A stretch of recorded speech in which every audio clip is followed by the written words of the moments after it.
So also hello from our side, the two guys from Heidak. Hello. Hello. Hello. Welcome. Hello, Uwe. Andreas speaking. Hello. Oh, hi. So that's me, one of the guys from Heidak. Yeah. Hi.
Well, it's 3:02. Vincent, should we start?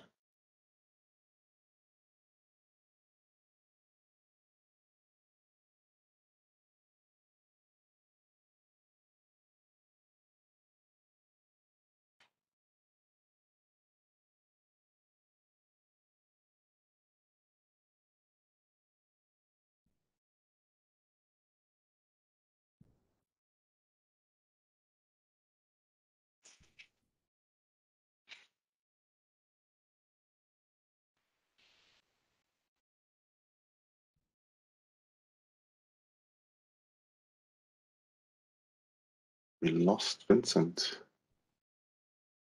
Ladies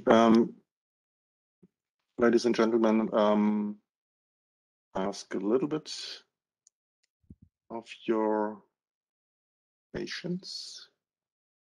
Hello, everybody. Hello. Hello, Andres. Okay. Sorry, Okay.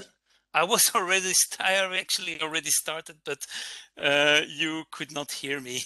So I apologize for this. No worries. So yeah, good afternoon, everybody, or good early morning in the United States, or very late evening in Asia. So my name is Vincent Matelaar. I'm a member of the Clean Energy Partnership and a CEP. We have the honor, and I'm really delighted to be the moderator of this very first HyConnect webinar. So this is something I think that interests all of us, because we are all used to the current one-directional infrared communication that was sent from the vehicle to the station. And although there might be some buses and some other vehicles that use the different hardwired communication line, we can say that most vehicles, and certainly the passenger car vehicles, use the communication standard mentioned in the SAE J2799. And we also know that this infrared standard, it has its merits for sure, but there are also limitations on it. And at several projects and meetings that I have participated in, it was already mentioned several times that really a new communication method might be beneficial. And in the meantime, I think it has also been already decided in the new upcoming ISO standard, the ISO 19885-2, that this will appear. And a group of industry members are now indeed working on this, and that's why we have this workshop about. But before I introduce you to these members, let me first read out the antitrust reminder. So the meeting participants are reminded that the parties are competitors in certain markets and are subject to antitrust competition laws. All the parties are committed to compliance with all applicable laws and regulations, including antitrust communication laws. Any discussions are for the purpose of the development of a system to wirelessly exchange safety critical fueling data between hydrogen vehicles and dispensers, and are subject to legal advice to ensure compliance with antitrust and competition laws. Discussions which might be misconstrued as price-fixing, customer or market allocation, attempts to alter the competitive marketplace, or boycott suppliers and customers are not allowed. Discussions of competitively sensitive subjects, such as an individual company's marketing strategies, supply and demand forecast, open season bids, vendor specifics, business strategy, and customer information are not allowed. If any meeting participant has any questions or concerns regarding these antitrust considerations with respect to the meeting, he or she will consult his or her counsel. All meeting participants are encouraged to promptly object to any material, presentation, comment, or question that they do not believe is legally appropriate for the meeting.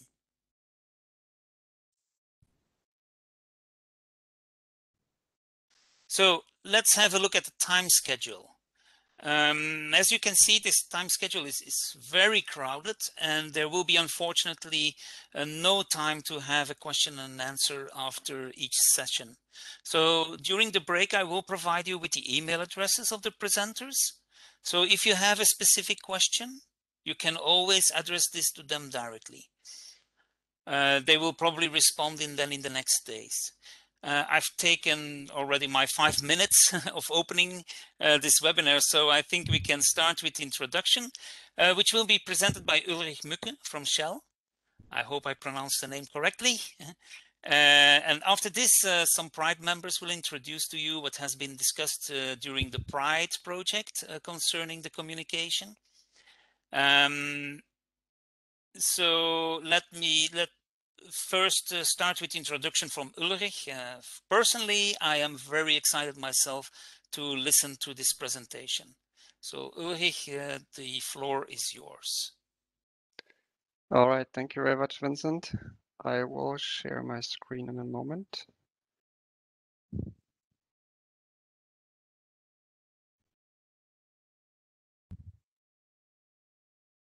Is everybody able to see my screen? Yes. Yes, we do. All right, awesome, great. Well, then also welcome from me. Awesome to have you all in this presentation. I'm going to give you in the next about 40 to 45 minutes an overview of the wireless communication between hydrogen vehicles and dispenser. My name is Ulrich. I'm a product development fellow and I work at Shell TechWorks in Boston.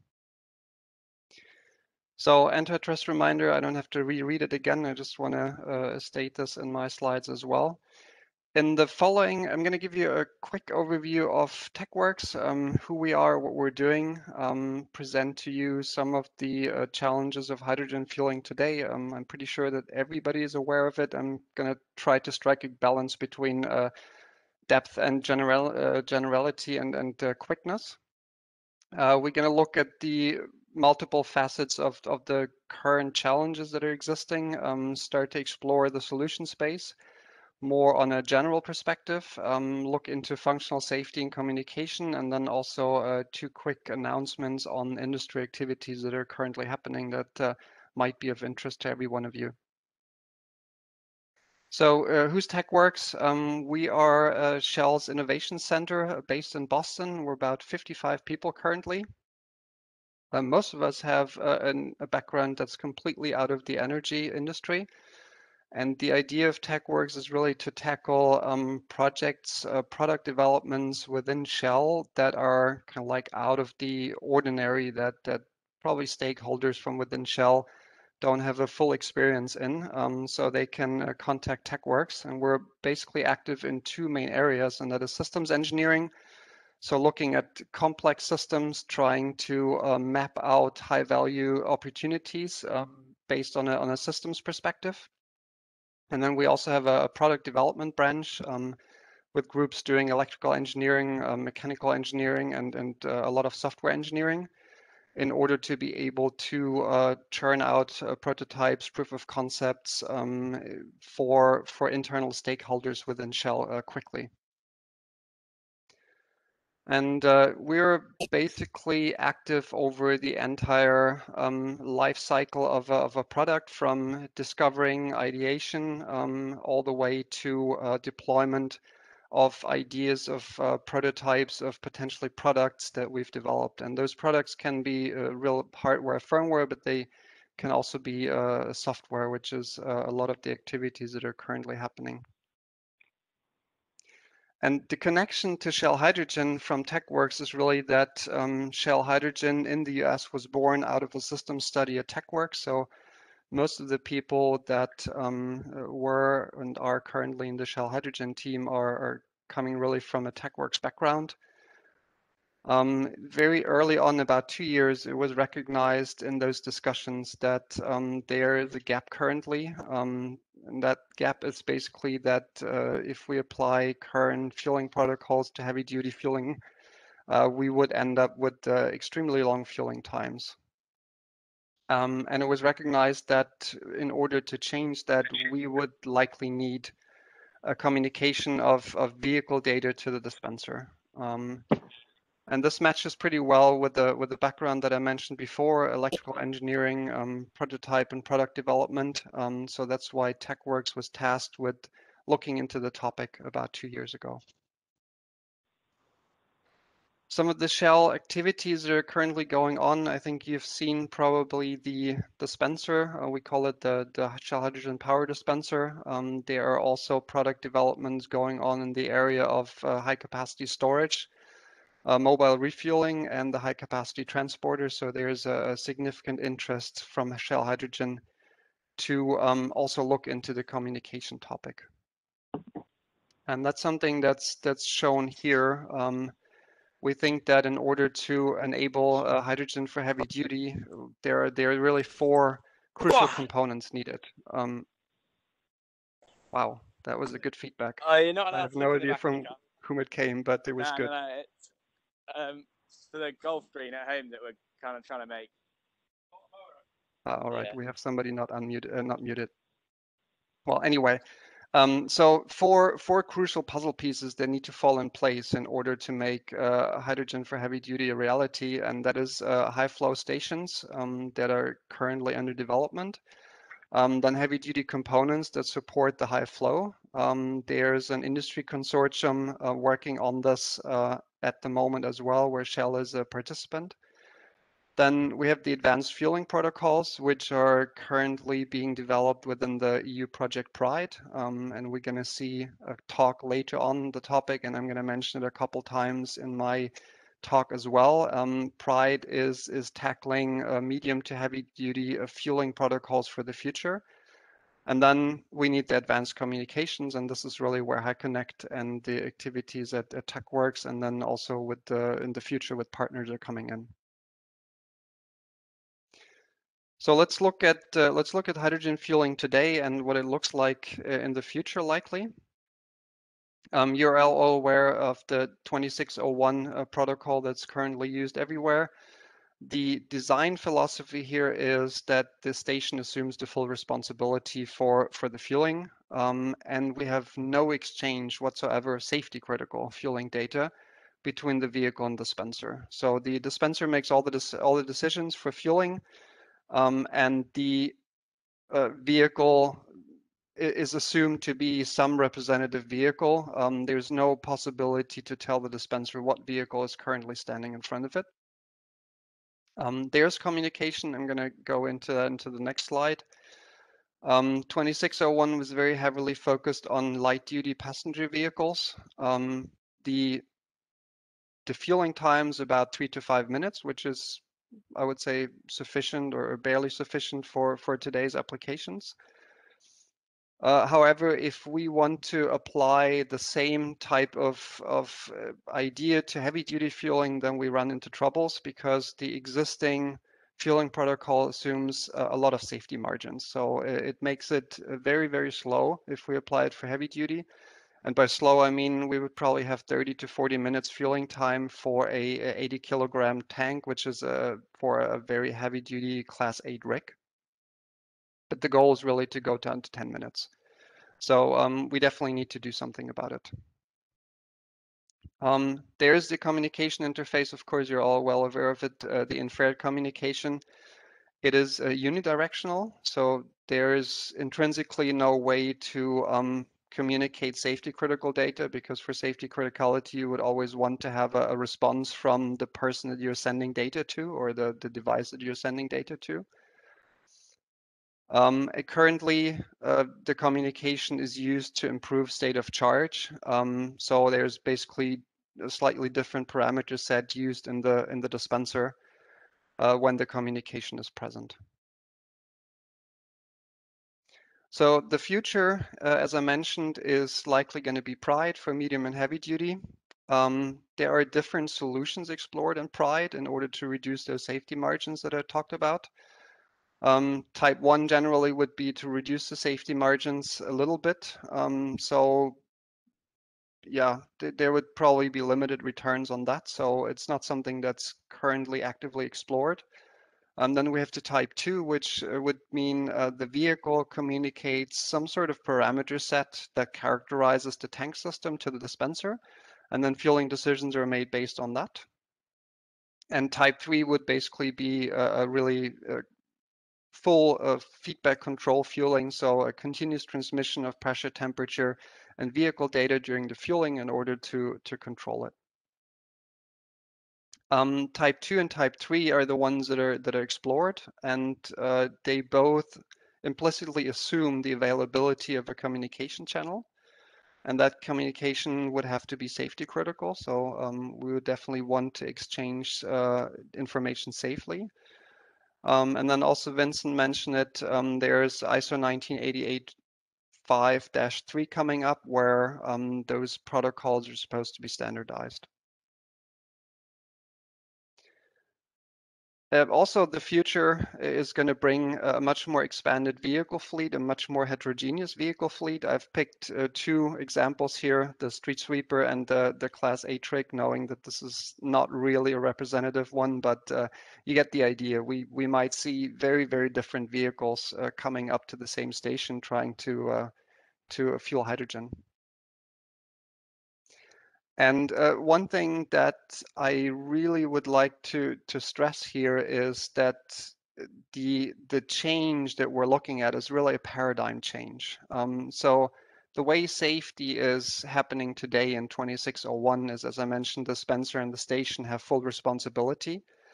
And to illustrate this a little bit, I've pulled a slide from the EIGA risk assessment a couple years back. It's a little bit of a busy slide, I apologize for it, but I think it illustrates the important points. So you have a representative schematic of a fueling station and the vehicle interaction down here. So going from the hydrogen supply, there's a valve, and then here we have the flow control valve, so that controls the flow of hydrogen. We have a pre-cooling unit, then some filtering, mechanical restriction, the flow meter, and then we have a safety shut-off valve here that sits essentially before the breakaway, and then we have a bunch of pressure temperature sensors that are redundant in the pathway measuring temperature and pressure of the hydrogen. Then we have the hose, the nozzle, and the vehicle tank here, and also instrumentation on the tank, on the vehicle tank. There is the IRDA connection, but again, there's no safety critical data transmitted. The dispenser makes all the decisions. And that means the dispenser has usually 2 control systems. One is a control PLC, so a programmable logical controller that controls the hydrogen flow, that makes sure that the operation is as planned. And then there's also a safety PLC. And the safety PLC is really responsible to limit the operation within a safe range. So it also measures the ambient temperature, it measures pressure and temperature. In case something goes wrong, it basically shuts off the flow of hydrogen. All this data is saved into the dispenser at the time of production and never changed. So now moving on to what we're trying to achieve in the future, and that is we will have some information saved on the vehicle. So the vehicle has a certain parameter set that's going to be used for fueling, and there might be some safety limits resulting out of that.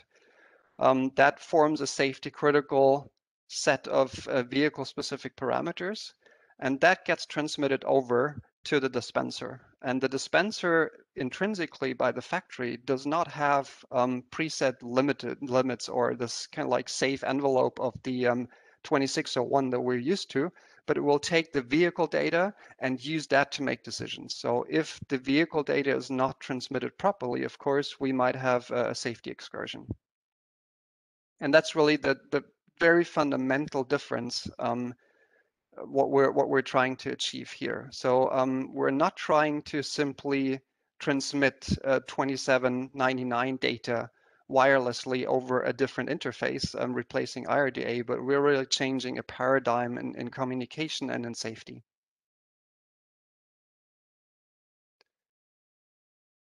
So overall, I've talked about the safety margins. I've talked about the unidirectionality of the IRDA. And additionally, there are some reliability issue in the field.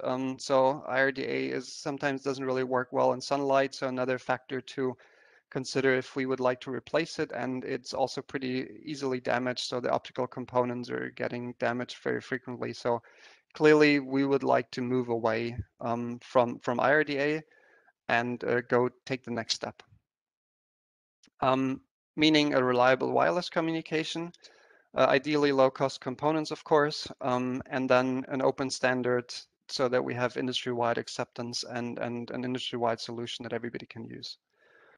And then, of course, we have faster fueling, and we potentially also have some improved energy management opportunities. Before I continue, kind of like going into the solution space, let me just make this disclaimer here real quick. So Pride is an ongoing project. They've made great progress. They've proposed a framework for different fueling protocols that we're going to hear after my talk.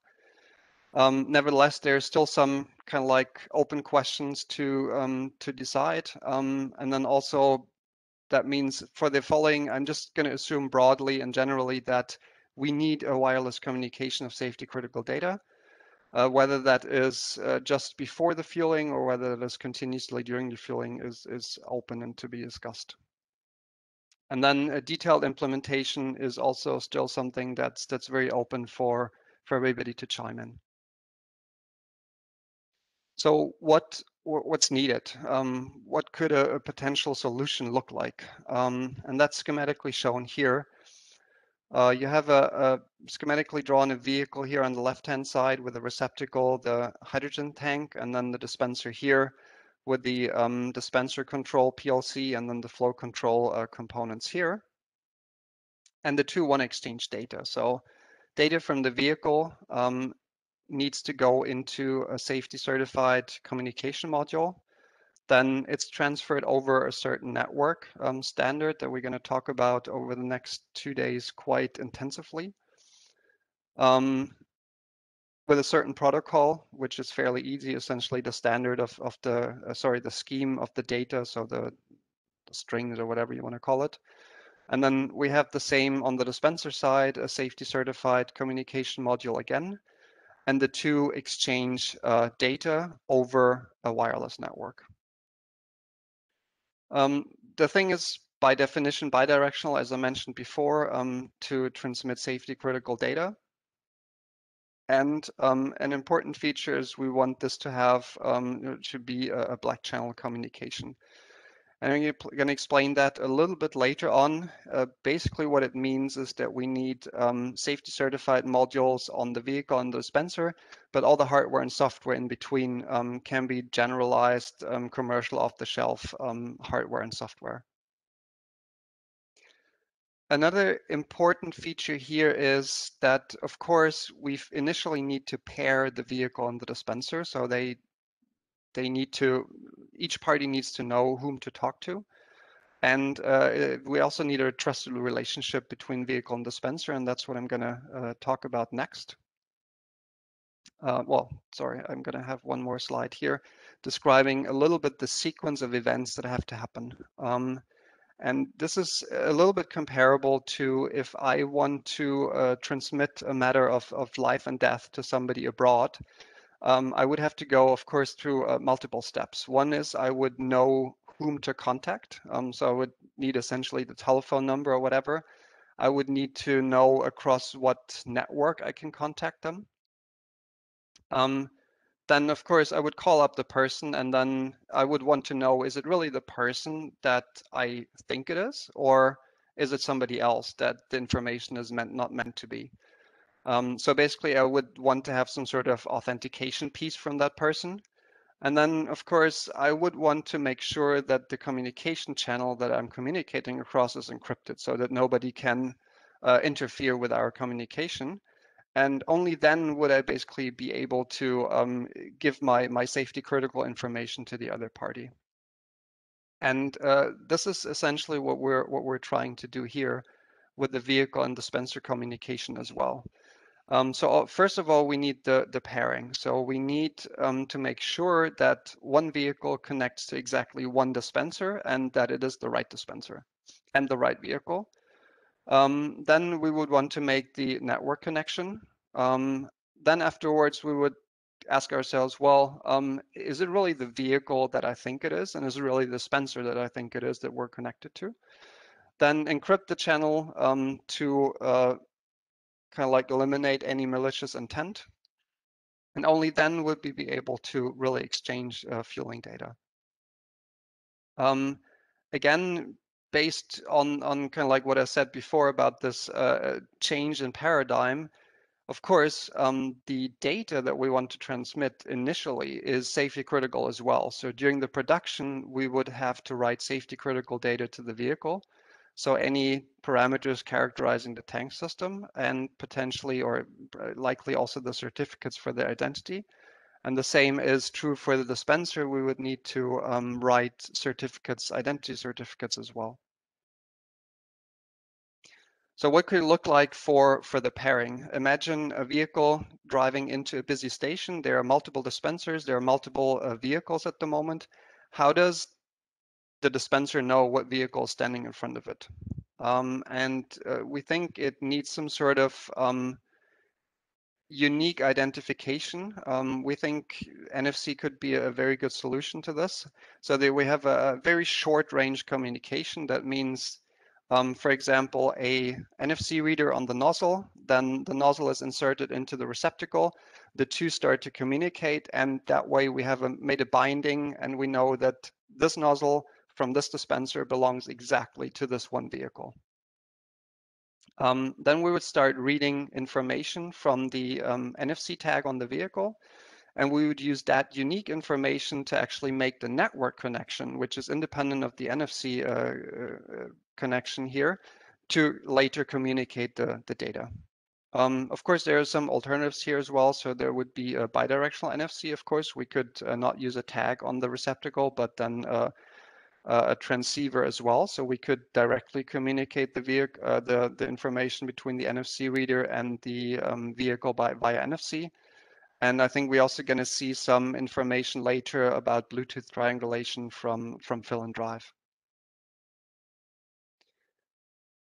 So now we have made a network connection. So the two are aware of each other. We know exactly, well, this hose and this nozzle belongs to this vehicle and this dispenser. But now, well, how can we make sure that this is true? We've read some publicly available tag data. So that means we need an authentication service. So we need a third-party authentication service. The dispenser and the vehicle need to exchange identity certificates in order to identify themselves. And this is, again, this is something that's happening billions of times every day on the internet. So nothing new.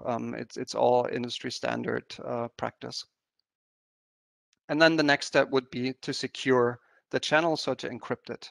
And now we can be 100% sure that we have the right vehicle with the right properties, the right dispenser with the right properties. They're both connected. The connection is encrypted. And then we can start to exchange fueling data. So here's a slide of kind of like what are existing communication systems in the vehicle. Just to give you an overview of kind of like what might be possible, what might not be possible. That's a slide that I received from my colleagues at Bosch.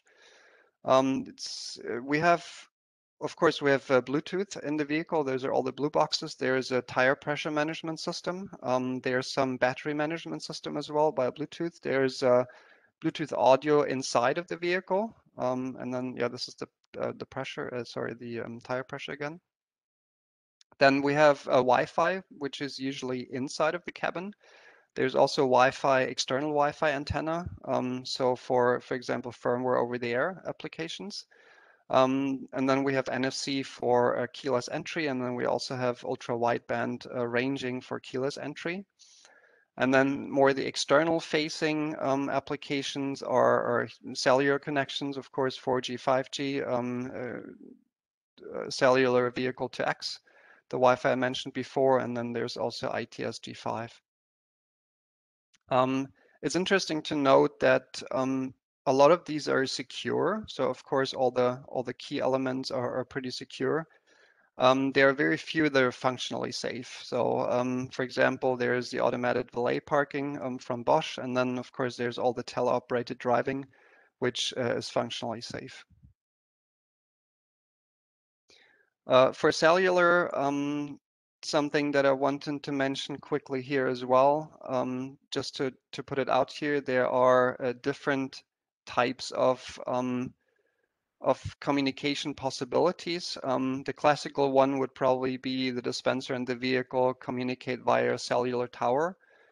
And then that's a question I get a lot. Well, what happens if we don't have a cellular? I think there are also emerging protocols where we have a direct connection between the vehicle and the dispenser, so the direct V2X communication between the two. And then there's also the relay one where one uses the other in order to connect to the cell phone tower.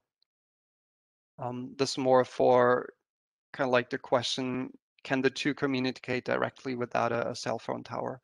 Which of course would be the case for Wi-Fi and Bluetooth and NFC.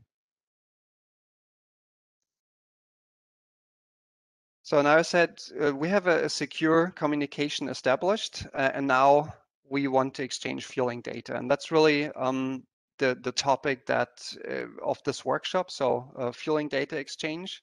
Nevertheless, I just want to mention for completeness, of course, there are a plethora of different services that are possible.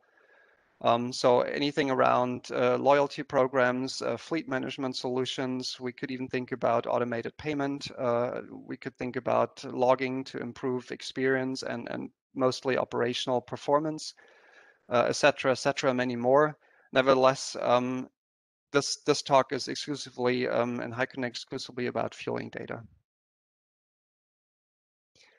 So now we have to look a little bit more into detail on the functional safety of the communication, because now we have a beautiful communication channel, but we need to figure out how to safely communicate data. There's a standard here which governs functional safety of systems, which is IEC 61508. It has different satellite standards, most notably the one in 26262 that's for the automotive. So that's actually an interesting feature because it looks like we are going to have functional safety regulated by 61508 on the dispenser side. And the black channel safe communication is available from 61784-3, which is a field bus standard. And then system security is regulated by 62443.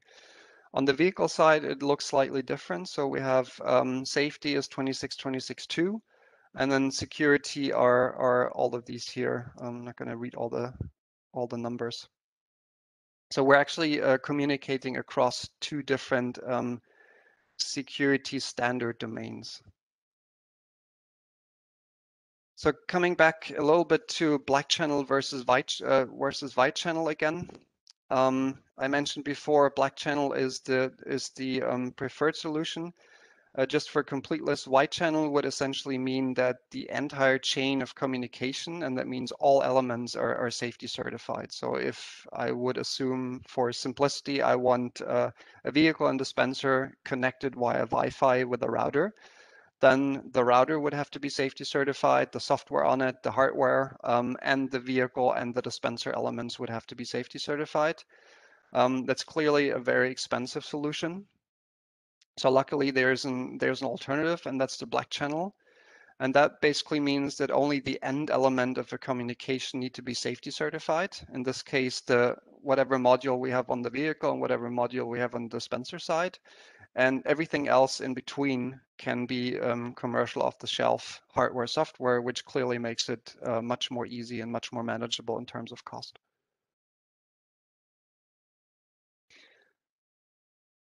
And I have a little bit extended schematic here compared to the one that I showed before, that shows a little bit what's needed for this black channel communication. Basically, it needs a safety CPU inside whatever communication module we decide to develop at some point. And then we have a software running on this, a black channel stack. So this is really just software running on the safety CPU that's packaging up the data. And then we're gonna, from the black channel software stack, we're basically gonna hand it off into the black channel, and this is then all non-safety critical hardware and software up here in the black channel. This slide explains a little bit how it really works. Of course, all network communication is happening in packets. So if we look at, for example, TCP/IP communication, we start with a document in green. You see it here.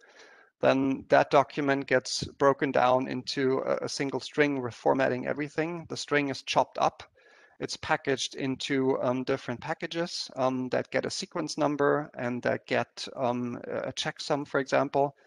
Then, well, we want to know where to send this to and where it comes from. So it's packaged again with a sender address and a receiver address. And then we also need to know, well, now we have IP addresses, but we don't really know what the MAC address or the hardware address is that we want to send it to. So it gets packaged again. And this is really the model of most of the communication systems, that data gets packaged and packaged and packaged and packaged, and ultimately it gets transmitted over the physical layers of the wire. Black channel works in a way that we add an additional packaging before handing it off into whatever communication protocol stack we're choosing. And that's shown here. So whatever safety payload we have, we add a safety header and a safety trailer, and then package this and feed it into whatever commercial existing communication infrastructure we have. And we don't need to know anything essentially about this communication system, or the communication system doesn't need to know that there's a safety critical data being transmitted.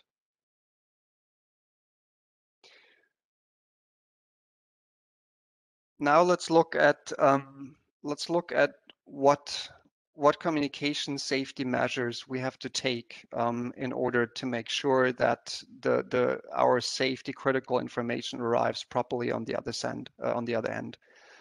And there's also this is taken from 61784-3, the one that I mentioned before, the field bus standard. So the black channel has to protect against various different potential errors. One is corruption, so that's pretty easy. The data by accident gets changed in transfer, so we need to be able to detect that. Unintended repetition is pretty clear too. If, for example, 2 or 3 packages get sent repetitively, we need to be able to sort it out. Incorrect sequence, pretty clear as well. We have a sequence number, so we can, even if they arrive not in sequence, we still be able to sort them properly. Of course, lost packages need to be detected by timestamping sequence numbers. Unacceptable delay as well, so that's why we have a timestamp on there as well. Insertion, so that would be more malicious. If somebody wants to insert packages from the outside, that's something we would want to detect or protect from. Masquerading, the same. If somebody, there's a malicious player inside the system that would want to send packages that we don't want. And then addressing as well, a little bit what I mentioned before, we just need to make sure that we communicate with the proper partners in the communication chain. All right, so I'm coming towards the end. I just wanted to mention 2 more things, 2 more industry activities that might be interesting to the general audience. One is a patent from Nicola and Nell and Herbiger.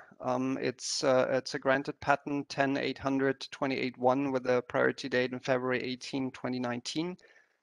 I've heard from multiple parties that wanted to know a little bit more detail about that. The concept is very similar to what I explained, NFC plus a V2X communication to exchange fueling data. And I'm going to hand off to Livio Gamboni from Nikola for a second, and then he can comment what Nikola's plan is on the patent so that everybody is aware of it. Hey, thank you very much, Ulrich. Thanks for the opportunity to introduce everyone to a patent on the subject matter, which we'd like to share with the industry. As Ulrich mentioned, the inventors on this patent are colleagues from Nikola, Nel, and Horvager Electronics. And as you've seen, it's very interestingly, the concept in essence utilizes near-field communications and V2X bidirectional comms between the vehicle and the station. So basically, as described prior, an NFC link is established, and then a vehicle infrastructure network is selected, such as 4G or 5G mobile network. But I think the most compelling information on the slide is really the fourth bullet, where Nikola is, along with our colleagues at Nel, would like to offer the patent royalty free to the HyConnect consortium, and also more critically the TC197 standardization group to sort of further develop and standardize the technology. And also important to note is that it's rather in order to continue this sort of defensive strategy with this IP, we'd like to offer our support, and I'm sure others will as well, our participation in the preparation of technical papers, other means of dissemination of this information and IP in the public domain, certainly of any improvements in the technology as it moves forward, to ensure that our ability to standardize this technology is not inhibited. And as a convener for 3 hydrogen standards at ISO TC197 and my participation at SAE on the interface side, we've seen our share of activities that have inhibited progress. And I think this defensive approach to put something out there and then allow the industry to move it forward is one that we feel is very, very important. And as Ulrich mentioned, enabling safety critical vehicle specific parameter transmission is vital to our success as a company for heavy duty vehicles and to others as well. So thanks for the opportunity to present this. All right, thanks, Livio. I think this is great news for everyone. I've heard concern in the past, so this is now cleared up. Thank you very much. Thanks, Livio, and thanks, Nikola. I think this is a great approach. And then, well, that is a good transition over to the standardization activities as well. I would like to make you aware of this as well. I think it's very interesting for a lot of us.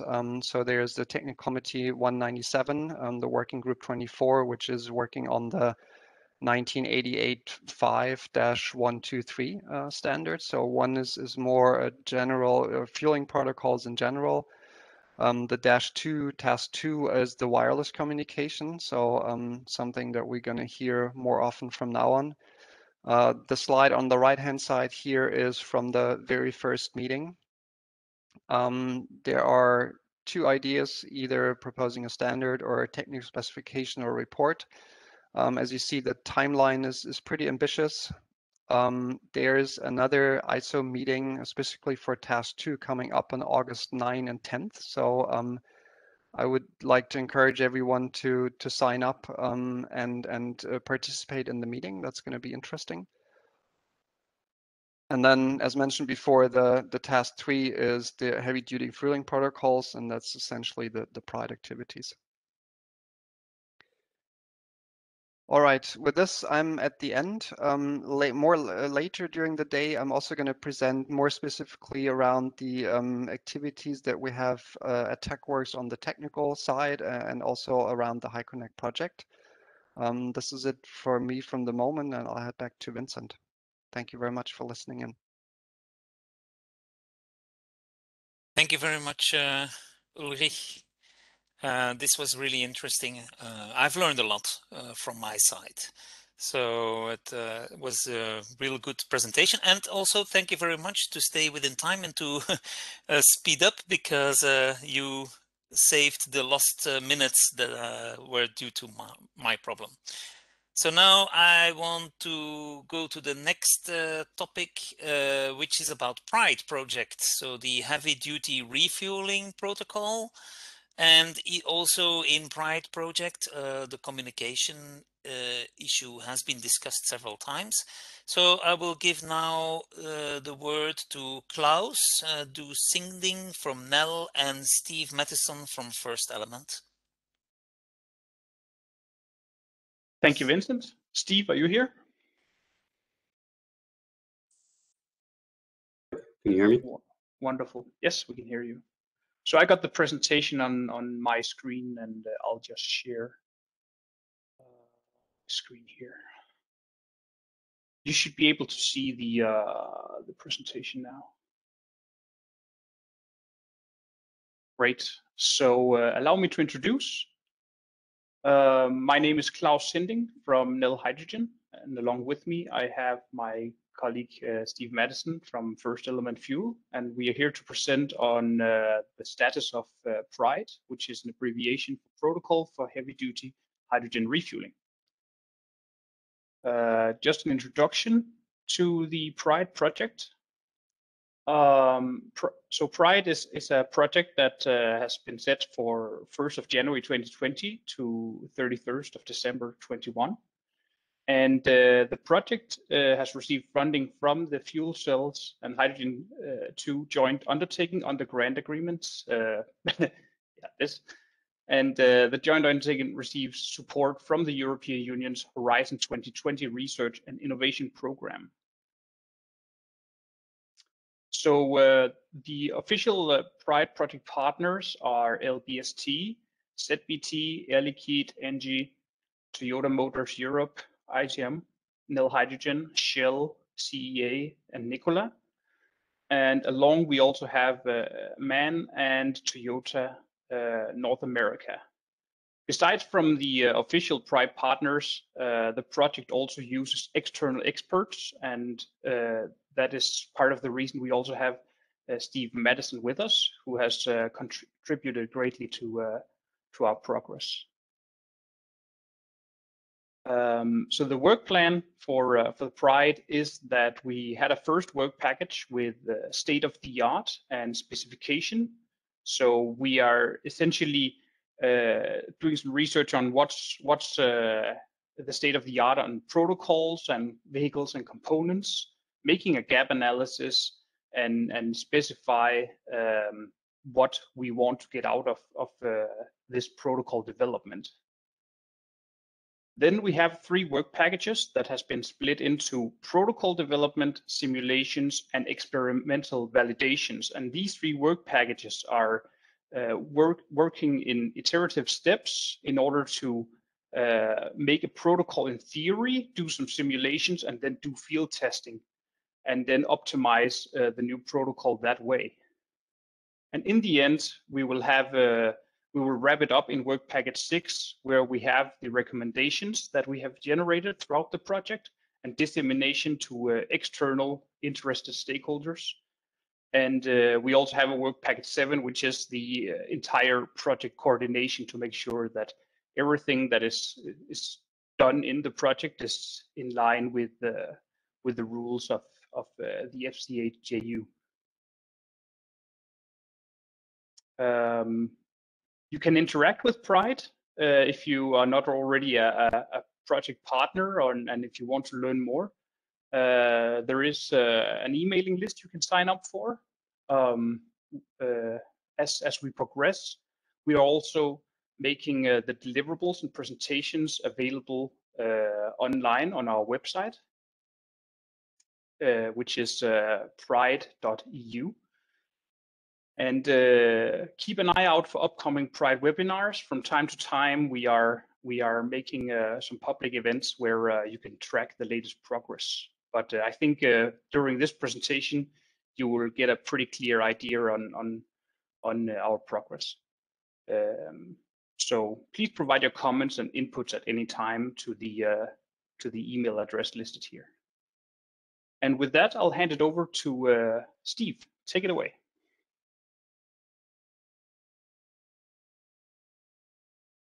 Okay, yeah, thanks, Klaus.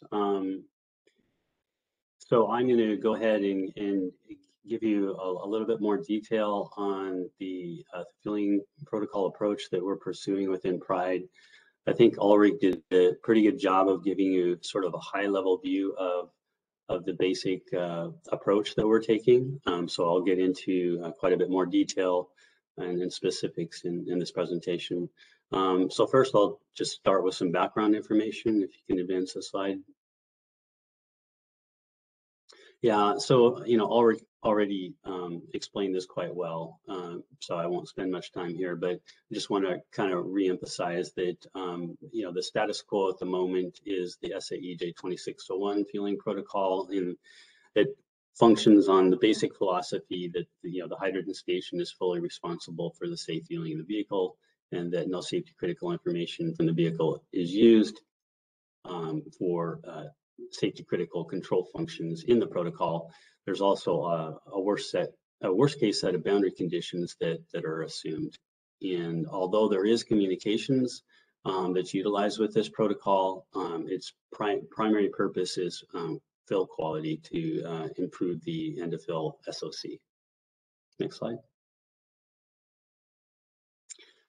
I think probably most of you are familiar with the two basic approaches in the J2601. There's a table-based protocol approach where the parameters are looked up at the beginning of the fill, and the inputs are ambient temperature and the initial pressure of the vehicle, and from those a pressure ramp rate can be derived, and also an end of fill pressure target. These are constant values that don't change during the fill, so essentially you have a static control mechanism.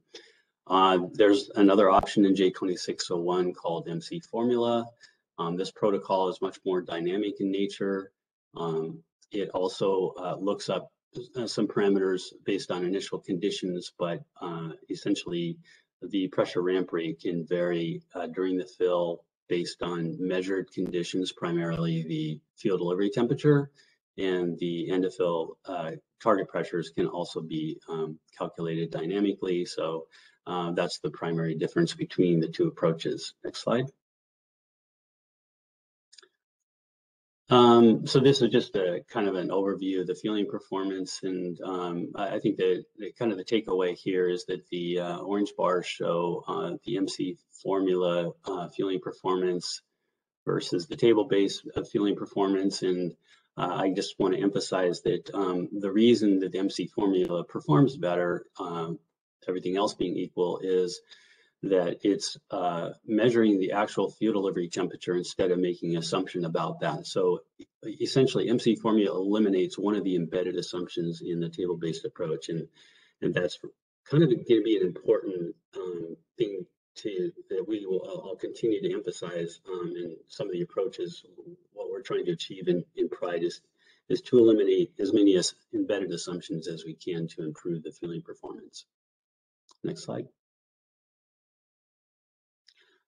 So this slide just kind of shows how much embedded margin there is in the J2601 fueling protocol. So this is fueling data from a large set of fills, and these are from stations using the MC formula protocol. So one of the, as I mentioned, one of the embedded assumptions has already been eliminated with this approach, but nevertheless, it's kind of a busy slide. On the upper left-hand side of the slide, you can see the fill duration histogram. So it's just kind of indicating the overall fill time of most of the fills. And you can see that, 85% of the fills take less than 4 minutes, 97% less than 5. So obviously, fueling times are fairly reasonable. The lower left-hand slide just kind of shows a histogram of the initial pressure conditions prior to the fill commencing, and you can see that most of the fills start in the 10 to 15 megapascal bracket, but essentially there's very few fills that start in the 0 to 5. So it just kind of gives you an indication of the initial conditions that most customers fuel at. The most important figure in this slide is the upper right figure, which is a histogram of the ending gas temperature. And you can see that 90% of the fills end with an ending gas temperature less than 70 degrees, and 99.8 are less than 75 degrees. So essentially, you know, we've got a 10 degrees C margin on almost all fills, and even a 15 degree margin on 90% of the fills. So that just indicates, you know, how much unused potential there is in the current fueling protocol. Next slide. So maybe we can start to look at where does the margin come from, and there's a diagram here that's showing the start of fill conditions on the upper diagram and the end of fill conditions on the lower diagram. So at the start of the fill, you've got the fueling components, the fueling line, the breakaway hose, nozzle, receptacle, and then the fueling line to the vehicle. They're all assumed to be soaked at the ambient temperature. Of course, after the fill is finished, those components are quite cold. At the beginning of the fill, you've got the gas temperature assumed to be slightly warmer than ambient, and then you've got compression heating at the end of the fill. So I'll go through each of these assumption sets on the next slide. So if you want to advance to the next one, the first assumption is in regards to the pre-cooling. So for the table-based approach, the fuel delivery temperature is assumed to be at an upper boundary value of the fuel delivery temperature category. For example, on T40, that's minus 33 degrees. And this is a case where this assumption is not applicable to the MC formula. So this is the assumption that was removed with the MC formula protocol. Next slide. There's also some assumptions about the fueling components. We have to assume the components with the highest thermal mass and surface area. Are the slides advancing? Still back 2 slides behind you now. I think it's when I advance the slides, it's moving the marked area. Can you see that right now we are marked the connection between the station and vehicle? Understand. My bad. Yeah. So on the component assumptions, as I mentioned, worst case assumptions here are highest thermal mass and surface area, and we also make an assumption that they're soaked at ambient temperature. Next slide. There's also an assumption about the pressure drop over these components from the point where the pressure is measured at the station to the point where, to the pressure that's in the actual tank. There's a vehicle side pressure drop assumption and a station side pressure drop assumption, and that has to be the highest possible value that's assumed. Next slide. And then importantly, on the CHSS side, there's a number of embedded assumptions here. First is the maximum gas temperature limit of 85 degrees C. That's kind of common based on the current standards. We also make an assumption that we have a single tank instead of potentially multiple tanks, because the single tank is going to heat up more. Of course, the hot soak conditions that I mentioned. We assume a type 4 construction with low thermal conductivity of the liner. We also have to assume a minimum initial pressure to account for potential fueling history.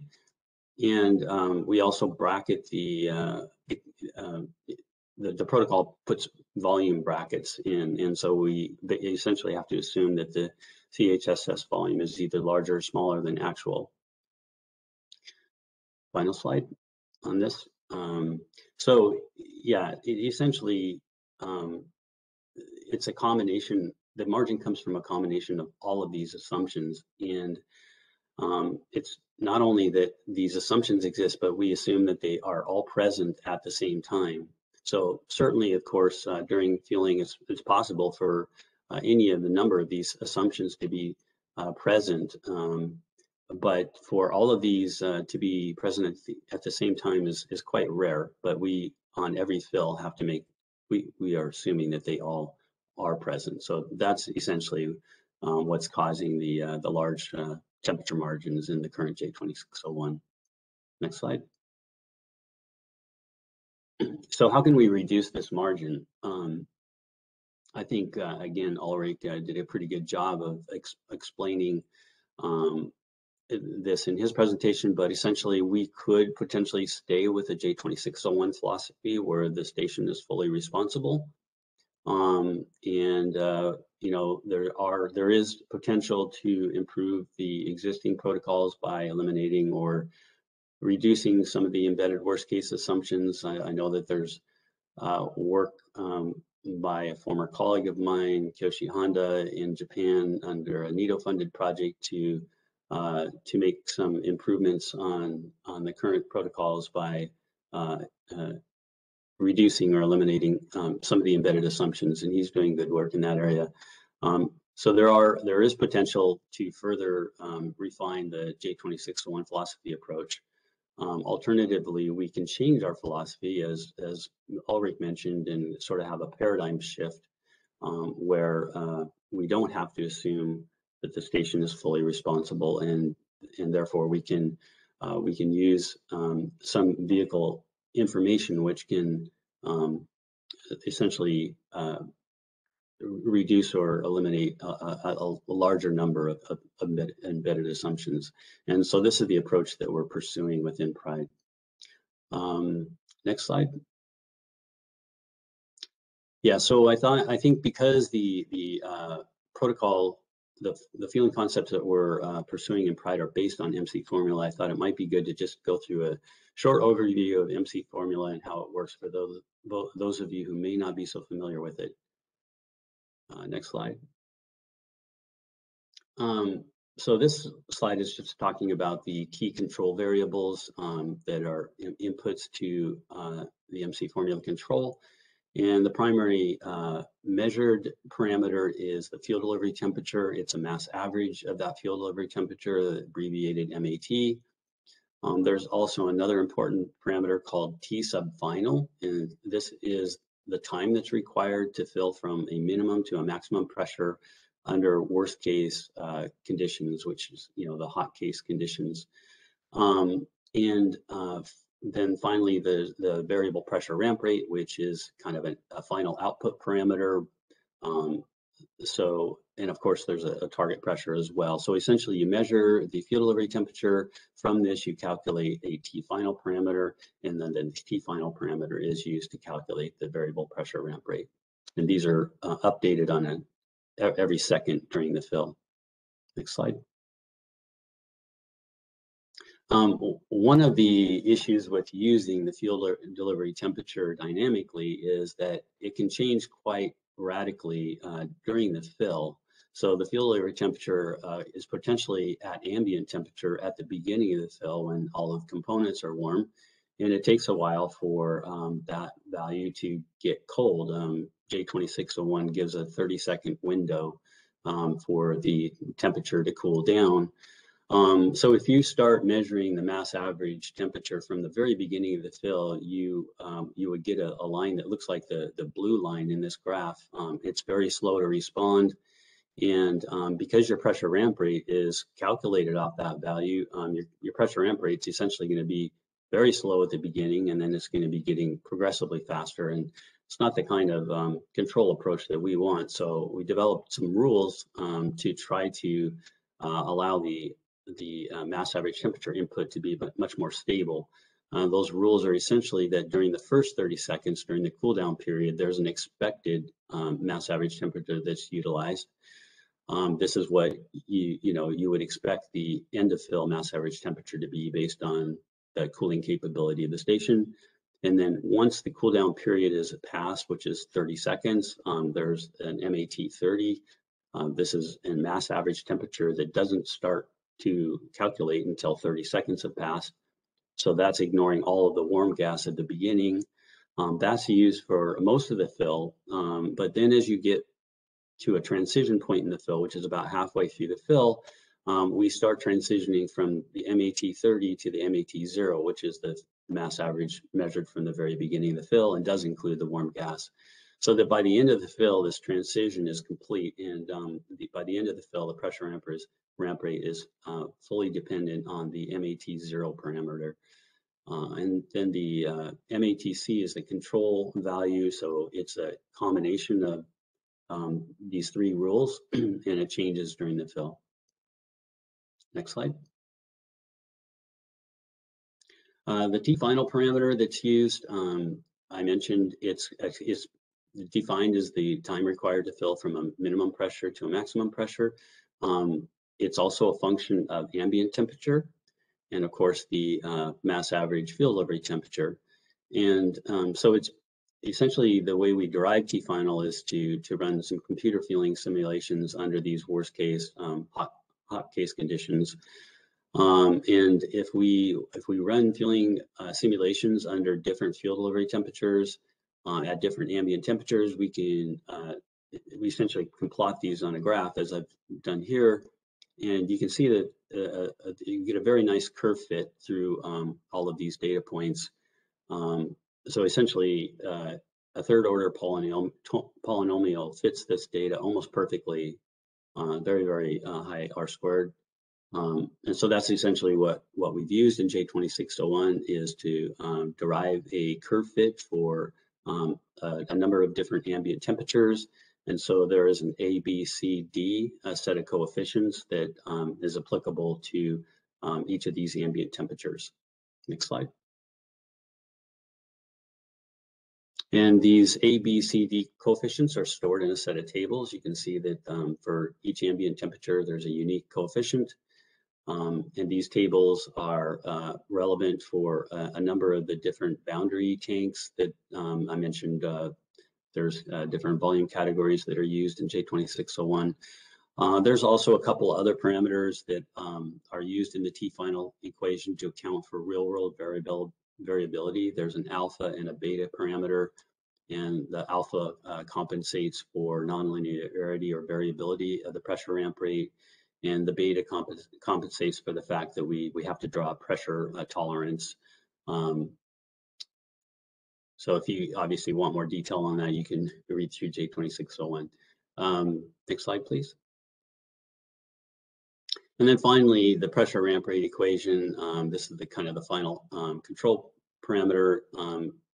To contrast, the table-based or lookup table-based protocol and uses a constant pressure ramp rate or an average pressure ramp rate, and you can define the average pressure ramp rate as just P final, which is the maximum pressure, minus P sub min, the minimum assumed starting pressure, divided by T final, putting it in terms of the T final that's used for MC formula, and that's just a constant value. Of course, with the MC formula, T final changes, and therefore the pressure ramp rate equation looks like the equation at the bottom.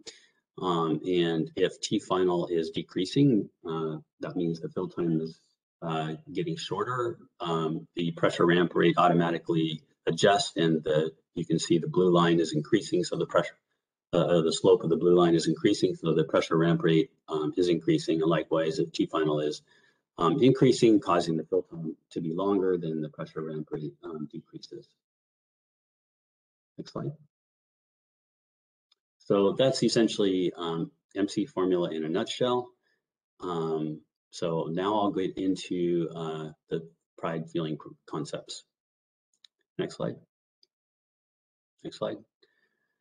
Okay, so at the beginning, we tried to classify the different protocol philosophies, and again, already did a good job of describing these previously, but a type 1 protocol is defined as a protocol that doesn't use any information from the vehicle for safety critical functions. It's analogous to the J2601 philosophy. A type 2 is a protocol that does use some vehicle information, but that data, the information that's utilized is limited to static data. This is data that doesn't change during the fill. It's always the same. So this would be analogous to tank volume, of course, and then potentially some T-final parameters that are tuned to the vehicle, that kind of thing. And then dynamic data The type 3 is data that does change during the fill, primarily the CHSS gas temperature. And so each of these have advantages and disadvantages.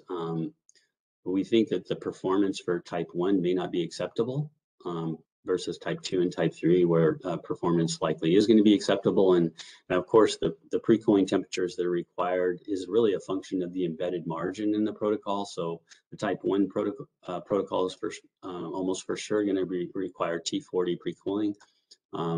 But potentially, a type 2 might require a higher level of pre-cooling, higher meaning warmer, and a dynamic approach might be the best case in terms of requiring the least amount of pre-cooling or the warmest pre-cooling possible. Next slide.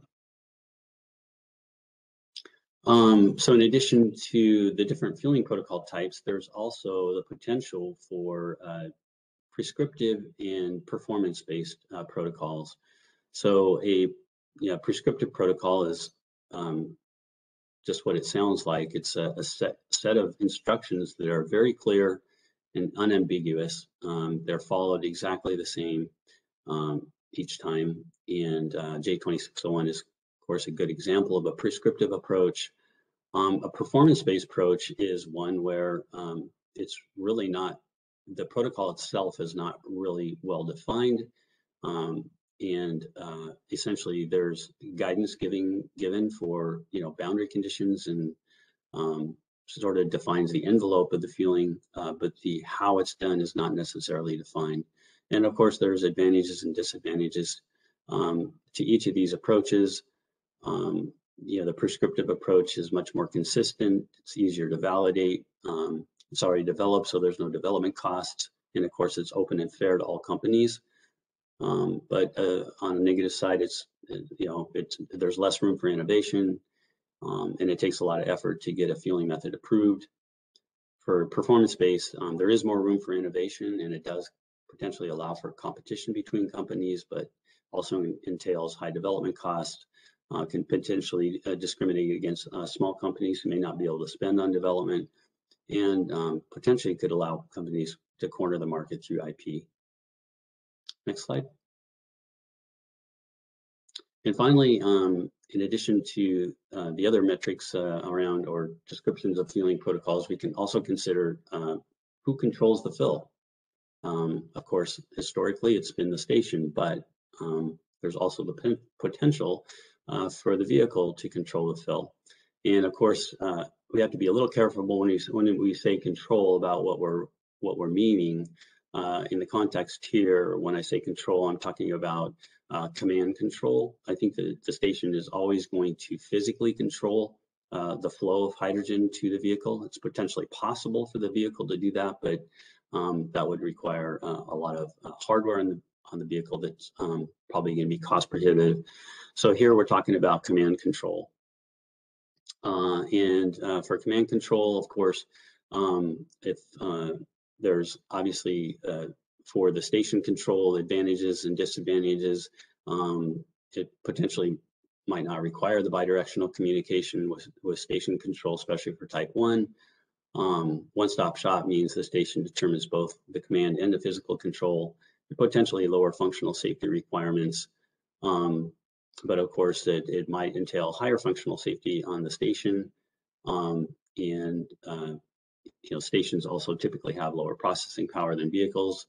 So complex algorithms are potentially more difficult to implement on the station. And the other final disadvantage is the station has more responsibility and liability. For the vehicle control option, vehicles do inherently have very high processing power these days. So it's quite easy to implement a complex algorithm on the vehicle. And if the vehicle is taking on this responsibility, there's potentially lower functional safety requirements on the station. But those aren't eliminated, they're just passed over the vehicle. So on a disadvantaged side, the vehicle would require higher functional safety. And of course, the vehicle has more responsibility and liability. Next slide. So the feeling concept or the feeling protocol approach that that we're pursuing in PRIDE is based on an advanced MC formula approach. Essentially, it's the MC formula framework, and we're allowing this framework to facilitate all three of the feeling protocol types. So type 1, either non-com or a unidirectional com approach, type 2 and type 3 philosophies, they're all allowed under this framework. We're not specifically pursuing type 1 within PRIDE. Of course, this also allows for prescriptive or a limited form of performance-based, and it also facilitates a combination of station and vehicle control. Both com and non-com would be allowed. So essentially, it's a universally applicable feeling protocol. It can work for not only heavy-duty, medium and heavy-duty vehicles, but it could potentially work for smaller vehicles as well in the future. And finally, this approach is really kind of a future-proof approach because we're eliminating a lot of the assumptions about the CHSS, which can vary widely, especially in the heavy-duty market.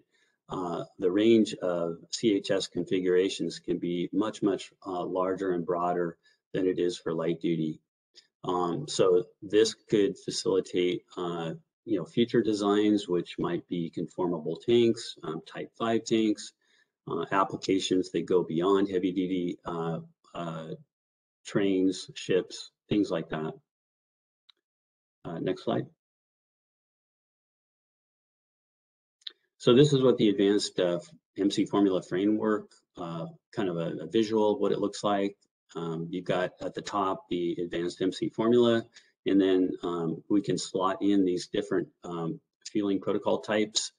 The type 1, as I mentioned, is not really being pursued within PRIDE, but we are looking at type 2, which is the static data, and the type 3 dynamic data, and finally the type 3 dynamic data with vehicle control. So there is some funky nomenclature here. PR means prescriptive, PB means performance-based, S means station control, and V means vehicle command control. So we tried to label these to be more precise about what they entail.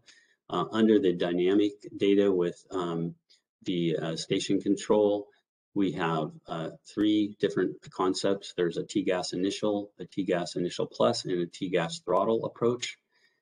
And under the vehicle command control option, there's the option to use any of the advanced MC formula dynamic data approaches, but the vehicle's controlling, or the vehicle can use something completely proprietary. Next slide. So the advanced MC formula approach utilizes a much more precise set of boundary conditions and assumptions. And another change that we've made is that the T-final control parameter is derived in a different way, which we think will be more flexible than the ABCD coefficients I mentioned before. And the general concept is that a T-final map is derived using a validated feeling model to run a set of feeling simulations under a variety of feeling conditions. And essentially this T-final map is then tuned to the vehicle's CHS system, and that maximizes the feeling performance. And then this map is essentially stored in the vehicle ECU.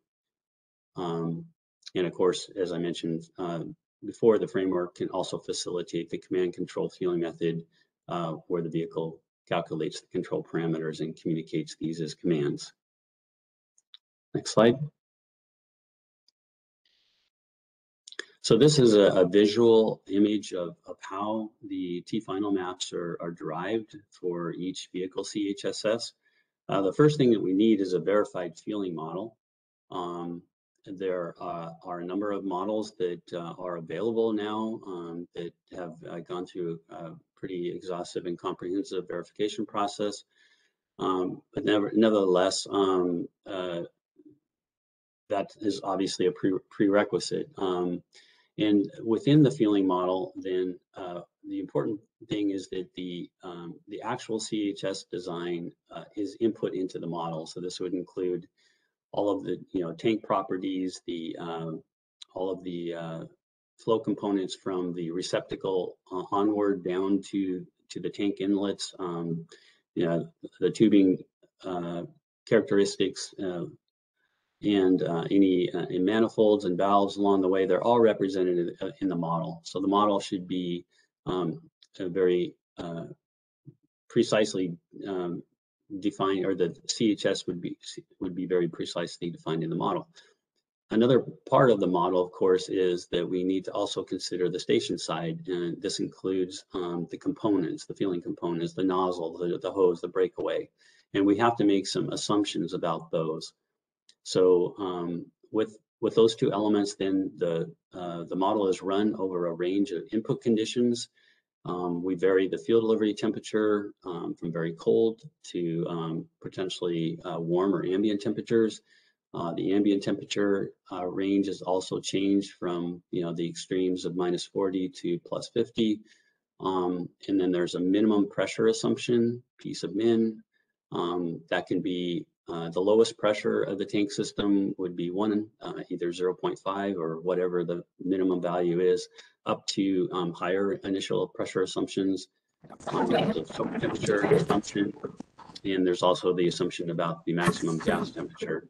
And once you've defined all those, you run the model over this range of input conditions, and you can derive a T-final map, which is really a set of T-final tables that are stored in the vehicle ECU.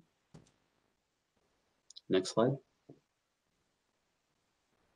So now I'll kind of go into each of the different protocol approaches. We've got the static data approach here. And this would entail essentially about 4 maps, or 4 tables, I should say. It's the simplest of all the approaches. The important thing to look at here is that how is the TGAS used? The dynamic data, of course, it's not used for map selection. So it's, again, just a static data approach, but it does eliminate the assumptions about the CHSS, but there's still some other assumptions that are kind of left embedded in this approach, especially the assumption that you have to account for fueling history. Next slide. So this is first of the, can you, there, back one, Klaus, I think this is. It was too fast. This one? Yeah, this one, yeah. So this is the first of the dynamic data approaches. This is called T sub gas initial. The difference with this approach is that we can assume a number of different minimum pressure. You can see the P min value is highlighted. So not only 0.5 and 5 as J2601 assumes, but we can make an assumption about an initial pressure of 10, 15, 20. It's up to the OEM where to draw the line. Once you get to above 20 megapascal, it's kind of, you don't really get much advantage. So the point here, though, is that we can use the gas temperature to screen for fueling history. Essentially, this means if the gas temperature is less than the hot soak temperature, which is what we use to derive the T-final maps, then we can use a higher minimum pressure assumption. And so if we measure the minimum initial pressure to be, say, 18 megapascal, instead of having to assume the initial pressure is at 5, we can assume the initial pressure is at 15. And this greatly improves the fueling performance. Next slide. Steve, you still have 10 minutes. Okay, thank you. I'll try to get through these quickly. This is called T-gas initial plus. The difference between this one and the previous one is that not only do we use the gas temperature initially to screen for fueling history, but we can also use it to choose a more refined table. So we can derive a set of tables with not only an assumption the CHS is soaked at the hot soak temperature, but we could assume the CHSS is soaked at ambient or some temperature below ambient. and we measure the initial gas temperature, and if it's less than some of those assumptions that the tables were built on, then we can use the more or the less conservative assumption. So this further increases the potential for better fueling performance. But again, the gas temperature in this one and the previous one, it's only used at the beginning of the fill to choose the correct table. Next slide. This is one of the dynamic approaches where the T-gas is actually used dynamically during the fill for feedback control. We still derive a set of tables, and here the concept is we only use one initial minimum pressure assumption, but for the T-gas maximum, the OEM would choose a higher end of fill gas temperature. For example, 95 degrees C, could be 90, 100, it's up to the OEM. But essentially this, by choosing a higher gas temperature, the T final values will be shorter and we can get faster fueling time. But of course, we don't want to exceed 85 degrees C in practice. So this is just during the derivation of the T final tables that we use this higher gas temperature assumption. And I'll explain on the next slide how the T-gas throttle works. Next slide, yeah. So we've derived the T final based on this higher ending gas temperature, say 95. And of course, if we're fueling at that speed, the gas temperature is potentially going to go above 85, which we don't want. But because we've derived it based on an initial pressure of the minimum initial pressure that, and if you start at higher initial pressures, you're probably not going to exceed 85. So this throttle mechanism may only occur on 10 to 20% of the fills, depending on the parameters that the OEM chooses. But essentially, once the gas temperature exceeds a threshold temperature, which is some value below 85 degrees C, the pressure ramp rate is reduced. And there's a pressure ramp rate equation that does this. It's based on once the gas temperature gets above the threshold temperature, the pressure ramp rate at the point at which that threshold is exceeded is progressively reduced as the gas temperature increases. So this basically regulates the gas temperature to be somewhere in the band between T threshold and 85 degrees C. Next slide.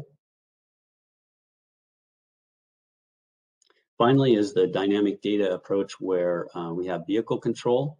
And this is probably the approach that's the most sophisticated of the concepts. And as I mentioned, this approach can either use the MC formula approaches that I've explained before, where the calculations are done on the vehicle side instead of the station side.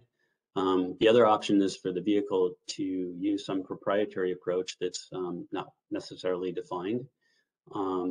And so, either option A or option B is a potential, but either way, the ECU is used to derive the control parameters, and those are communicated to the station dynamically during the fill. We do think it's important that the control parameter be consistent with the MC formula approaches. So this piece of ramp parameter defines the ramp pressure at each point in time. And the vehicle is sending this to the station, and the station is just following essentially what the vehicle is commanding. Next slide. The T-final table format looks a little different. Instead of using the ABCD coefficients to draw a curve fit, we've decided to use a table that calculates an MAT value every 2 degrees. The reason for this is that we're not sure if the really nice fit of the polynomial equation I mentioned will be valid all the way up to ambient temperatures. There's a question mark around that. And the other reason is that we aren't, with the advanced communications, we aren't limited to how much data we can transmit. So this is a much simpler approach, and instead of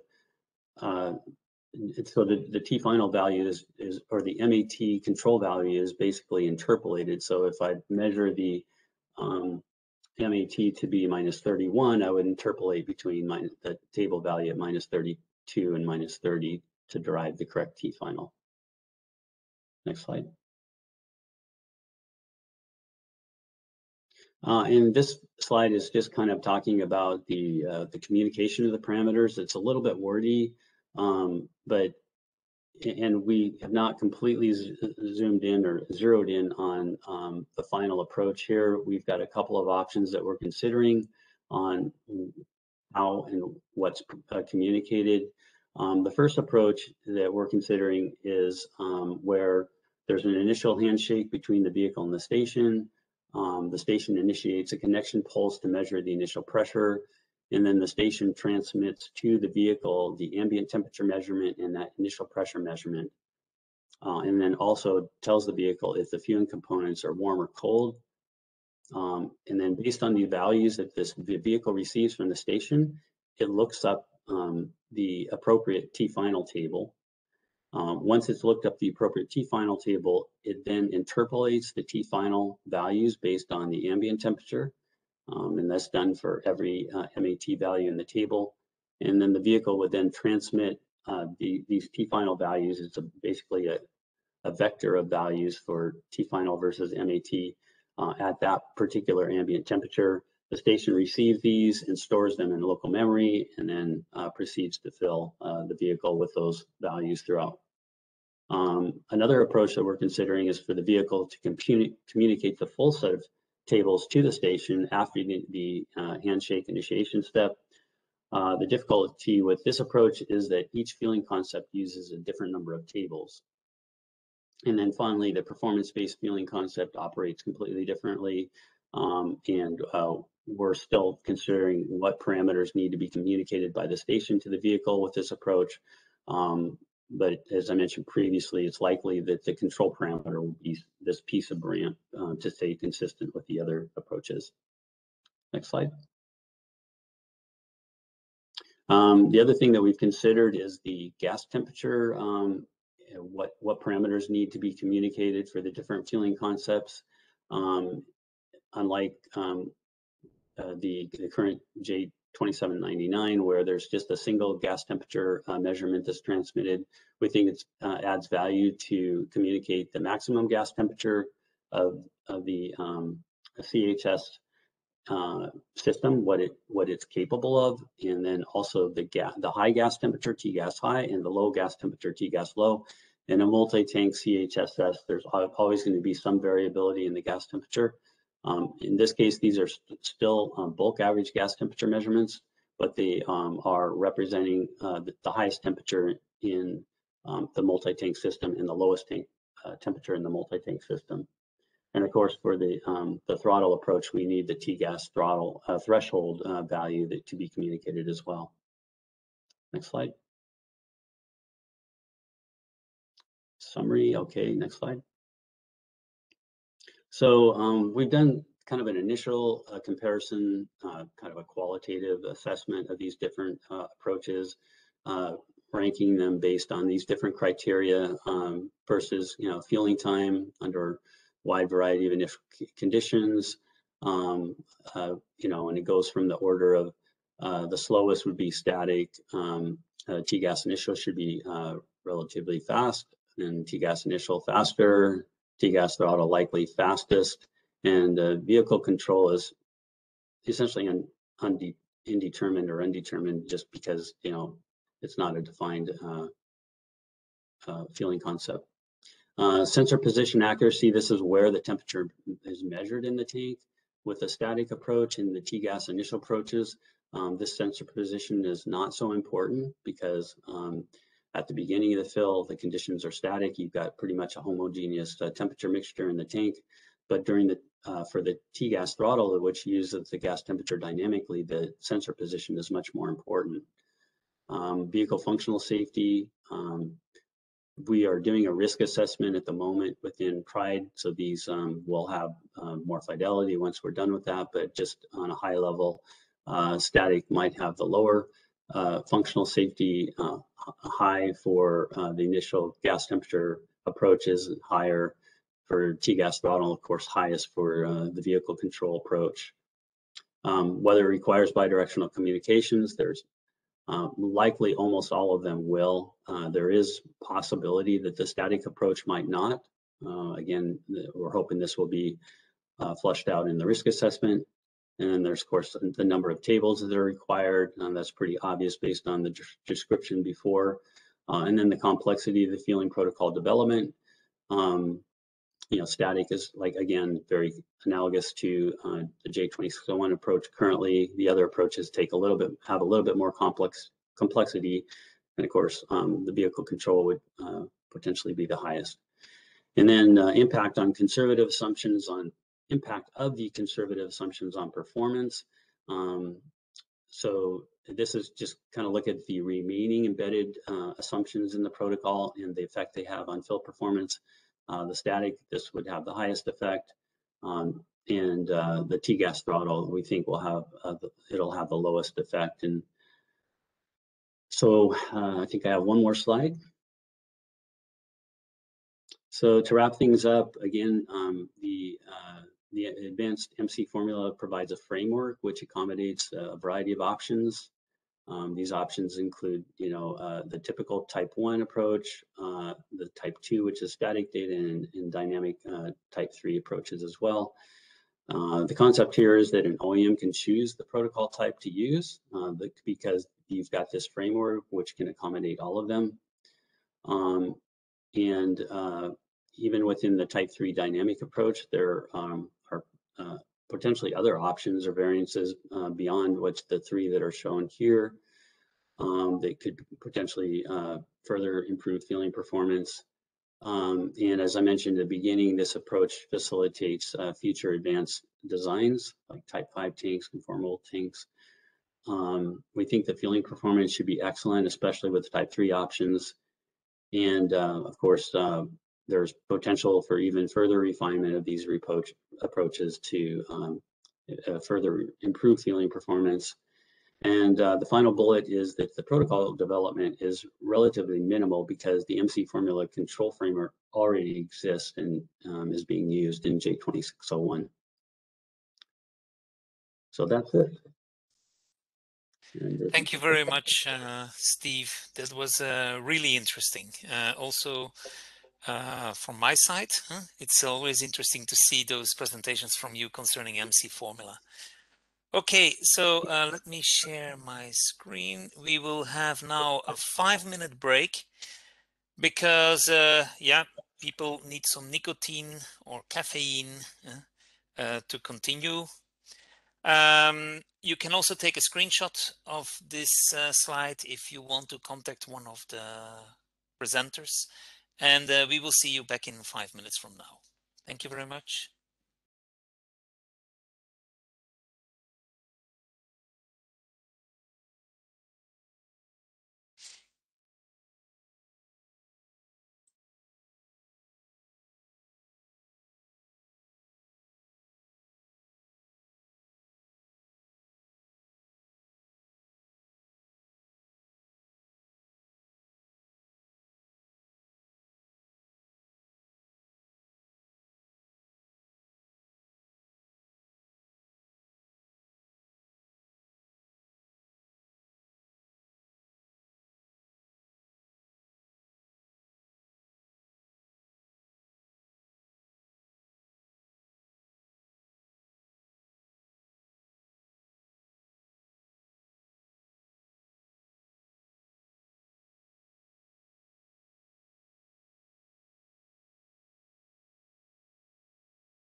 Okay. Okay, we're all back, I hope. So now comes the next set of presentations. Again, from Shell, where they will go a little bit more in depth into the technology. And then there will be also alternative approaches from Herberger and Philendrive. So for Shell, it will be again Ulrich who will provide the presentation. Ulrich, the floor is yours.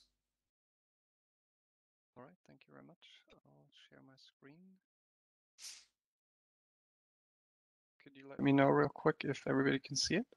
I can see it, but it's better to Okay. put it in presentation mode. Yes, excellent. All right, awesome. Yeah, also from my side, welcome back, everyone. Second part, kind of the continuation of the more general introduction that I gave earlier. Now focusing more on what has happened in terms of proof of concepts at TechWorks, and then also what's really Project HiConnect. Antitrust reminder, as usual, still applicable. I'm going to recap with just one slide for the system overview to get started, and then go into more details on the system, on the interfaces, and then also look more into the vehicle dispenser, different possible implementations that we could see on both sides, and the use case diagram that gives a good representation of what we likely will have to take care of in the process.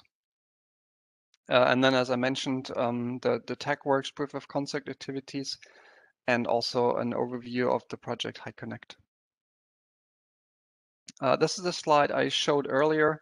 Just a quick reminder, the vehicle and dispenser we assume that they have communication modules on board that will contain a safety CPU. We will have software running on the safety CPU, which is the safety layer or the black channel stack. And then we have security, of course. We have the networking. We have a network protocol standard, and then very much a similar implementation on the dispenser side. This is a little bit tiny, so I'll go out and zoom in again.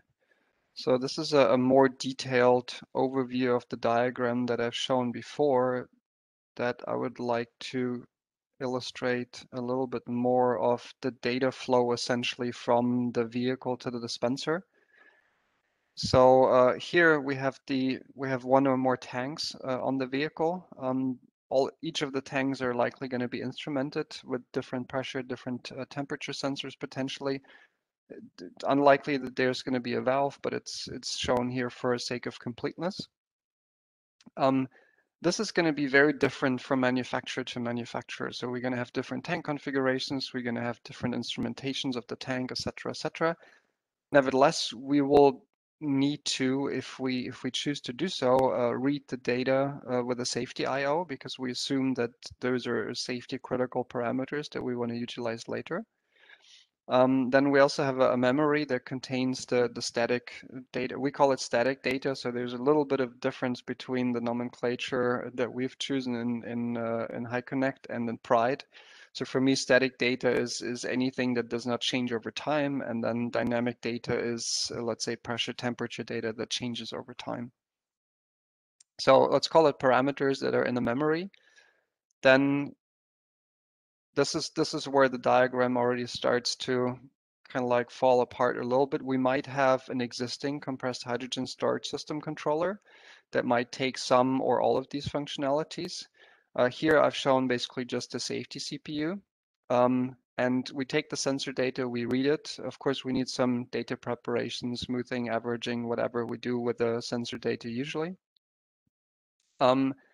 And then each vehicle essentially has to decide on a representative parameter set. And that's really what's then going to go into the Pride protocol. So I kind of like draw the line here roughly where we transition into fueling protocol space. And then once we have that representative data set, which is then based on the ISO standard, we need to communicate it. And that we do that, of course, with the Black Channel software. So the Black Channel software translates the data into safety packets shown here, like those encapsulated safety data packets with the fueling data. And then we transition into the Black Channel, so the commercial off-the-shelf area where standard components can be used. Of course, there's going to be some error handling in here as well. We might also have some supervision logging. This is just shown for completeness. I don't think that this is going to go into standard. Well, and then of course we encrypt the data, we send it over, and then I'm going to move over here.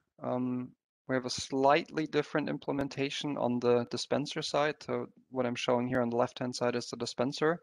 Of course, the data takes the same pathway essentially. It's just now that we're handling it off to a different unit. So there's the safety CPU, and now we have a dispenser PLC, the basic process control, what I talked earlier about, or alternative a safety PLC that's here. So we have to make sure that we transmit data in a safe way to the PLC. And then the PLC will take care of the dispenser hardware. So this is for the essentially the pathway that the data takes. And then of course we also have one point where we have to look into the pairing. In this case here, I've shown it with the NFC. Tomorrow we're going to have more discussion around this. For now, this is basically what we think an NFC solution could look like. So there's an NFC reader and antenna on the dispenser, of course, the same on the vehicle, either an antenna or a tag. That could be the two possible implementations. And then we use this for authentication and then eventually making the secure and authenticated communication channel between the two.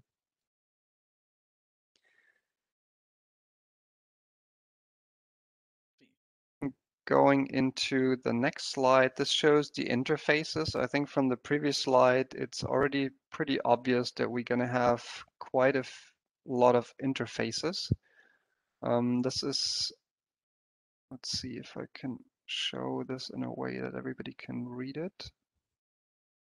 I think this is probably best. So yeah, we're going to have, of course, the interface to the tank system. Sensors, potentially already an existing ECU. We're going to have some interfaces for a factory or a service on the vehicle where we might have to write new data. If components get changed, we might have to write a new certificate for the authentication.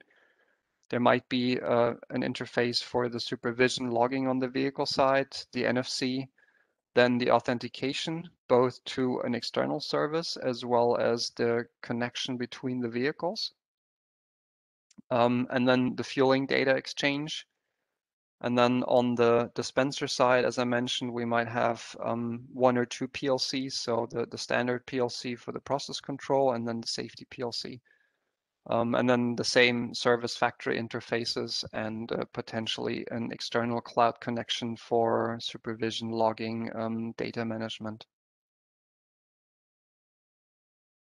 Over the course of the last month or so, I've drawn many of these different diagrams, and they never really quite match in the end, and that the reason is basically because there are multiple different configurations possible, both on the dispenser as well as on the vehicle side. So only mentioning a few of these, I've somewhat verbally indicated it. There's the hydrogen storage system. It might already have an existing ECU. We might want to add another communication ECU and then hand off the data to a wireless unit, which could be either existing or new on the vehicle. So any combination of these. We might decide to modify the hydrogen storage ECU in order to take also the comms and black channel functionality. and then go to a comms wireless unit. Or we might decide to have some existing hardware on the vehicle and use that exclusively, both for the black channel as well as for all the communication activities. It sounds like each vehicle OEM will likely implement a slightly different different version of it based on their EE architecture, meaning that they might be interested in getting just hardware or getting the full package hardware software integration, use existing hardware, get new software, or essentially use all existing hardware software and write the software in-house.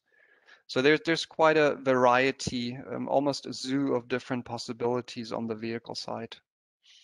That again are likely going to depend on the OEM. On the dispenser side, it's not that variable. Also, there are of course different implementations for the different manufacturers of dispensers. But it looks like it's likely going to be either a communication unit and then an interface to the PLC via, for example, a safe communication bus like ProfiSafe or something, or maybe also the functionality of the PLC gets actually integrated in the safety CPU, and then we just have one unit for all.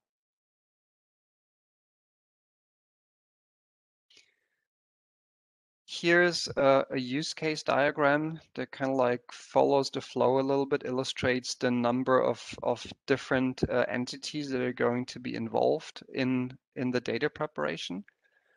And I'm gonna zoom in here again to make this a little bit larger. Maybe we start with the vehicle side.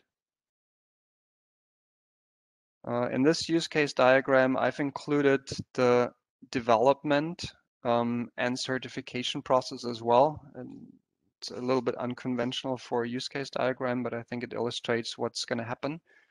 So we start with the module product development. So there's going to be OEM involvement and then OEM supplier involvement. There's likely going to be a certification step necessary with potentially certifying body and the OEM supplier. Then the module is manufactured also by a supplier.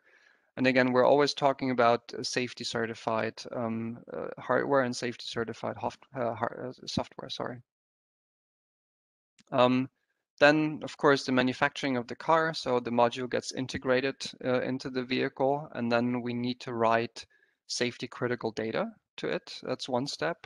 Plus, we need to write a certificate to the vehicle. And this is going to involve some authentication service provider and the vehicle OEM. And then basically we are ready to utilize the system. On the dispenser, it looks very similar, slightly different composition of potential stakeholders that are involved. The most important difference is that the station or dispenser also undergoes acceptance test before use. So this is not happening here for the vehicle, but it's happening for the dispenser or the station with different governing bodies involved as well. And then we have here essentially the real use. So the pairing, the authentication, the exchange of data, potentially logging, potentially other services, disconnect. And we also have some fueling aboard. The person fueling is shown here, but ideally, it would be a fully autonomous system, so the person does not realize that all this is happening.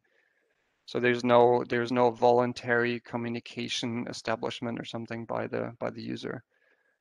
But another factor, of course, vehicles get damaged, get into accidents. So we also have to look into repair and maintenance, and then potentially replacing safety critical components, and also reissuing certificates on the vehicle.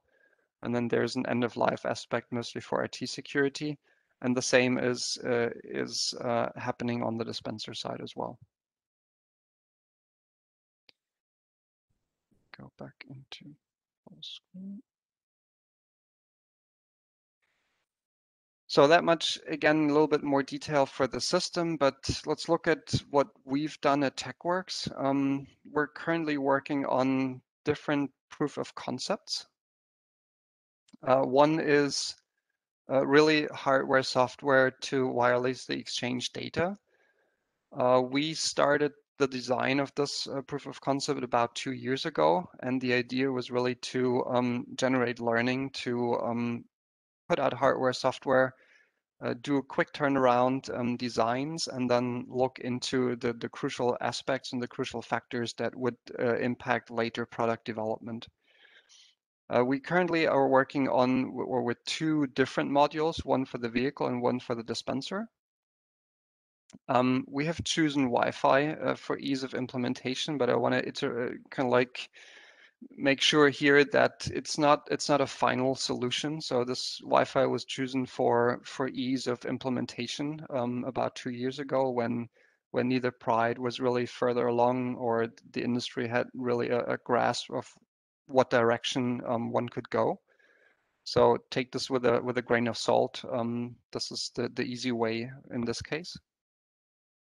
The functionality that's implemented is schematically shown over here. So we have 2 redundant channels, input channels. This is for the vehicle board, of course, for the inputs.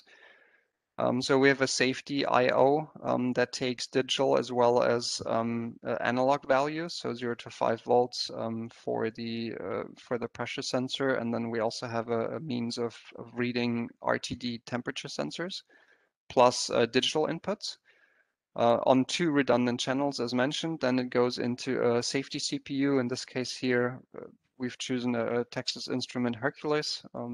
Again, not a final implementation, but something that's workable. There's a power input here, power conditioning.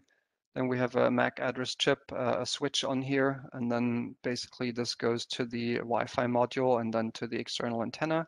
And then we also have some Ethernet ports here to work with. So that means we can take pressure and temperature sensors as input plus digital values, and then output this transferred over to the dispenser board. And then the dispenser board has 2 possibilities. It can either output the analog data again, the same as we have it on the input, or we output a digital representative of the values. What I have to mention is that we don't have a safety bus at the moment, so this is a standard Ethernet port here. The system is not safety certified, nor is it safety certifiable. Shell is not interested in developing hardware, software. That's not what we're set up for. But this provides a good learning to really look into the details of the system and what we might need later on. Now, of course, we want to test this somewhere, and we had quite some discussion around the different scenarios, the different testing possibilities, both internally as well as with partners. I've tried to categorize the testing into different levels. So level 1, of course, the lab testing is pretty clear, pretty obvious. Level 2 would be, well, we integrate it into a vehicle and we basically transmit data, we verify it. And this goes in parallel to any existing fueling operation. We would not use the data for the real fueling, but we would get some sort of indication of a behavior of the system in a single, let's say, vehicle truck environment. This is not very strong either, because we could probably do this without a vehicle and a dispenser as well. Next level up would be, and that was a lot of discussion in the past, is what I call level 3, fueling of a vehicle with a wireless transmission of 2799 messages. It's kind of like also somewhat an easy way out because 2799 is not safety certified. So even if the module would fail during the transmission, we would still be in the safe space. But then it's still considered somewhat of a weak demonstration because, of course, we want to demonstrate safety critical operation and safety critical data transmission. Which brings us to level 4, which is fueling a vehicle using ideally an advanced protocol, something from Pride. But then immediately we need external safety barriers because at the moment, we can't guarantee that the module works properly, so it's not certified, which means we need some sort of significant external safety barriers, and that's why it's not that easy to integrate it into a real vehicle and a real dispenser at this point in time. Luckily, NREL has that type of testing environment and test bed. So the plan is now to go to NREL, integrate those two modules into their heavy-duty fueling station. The time frame for that is September, October of this year. And then we would demonstrate fueling with a real Pride protocol of a mock-up tank in a heavy-duty station at NREL. And here we have all the necessary safety envelope in place. Ulrich, you have maximum 5 minutes left. Yeah, that's fine. I'll manage. Thank you. So that approach helps us to basically go from A to Z. The one assumption that currently is there, we assume that pairing is done already. So this would be purely the wireless transmission of safety critical data. For that, pairing, of course, requires NFC. I think one of the biggest questions in this regard is on the NFC performance in a specific geometry. So we're starting a proof of concept on that as well. Schematically shown here. So an antenna that's somewhere integrated on the nozzle. And then we're going to start with a tag and look into reliability of establishing the pairing contact. We're in the design stage at the moment. Plan is to test this in the lab initially and then have a mock-up so that we would bring the two into contact, and that would then later on initiate the fueling. Then authentication pairing is also ongoing. A quick kind of like intro how this could work in this case with the Wi-Fi. So we have the dispenser here, we have a vehicle and a certificate authority and a sequence diagram here. So the idea is the dispenser reads the vehicle tag, gets back, for example, a public key and some information from the vehicle. This is validated with the certificate authority. The validation is given. Then the dispenser would advertise a Wi-Fi network with certain credentials that only the vehicle can decrypt. Then the vehicle would listen in, or all vehicles would listen in, and the one that can decrypt the information was actually join a network.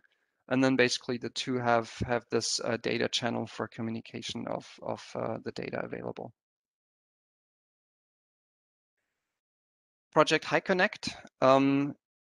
This is a project between Shell, Bosch, and the Hochschule Aalen. Hochschule is a University of Applied Science in Germany.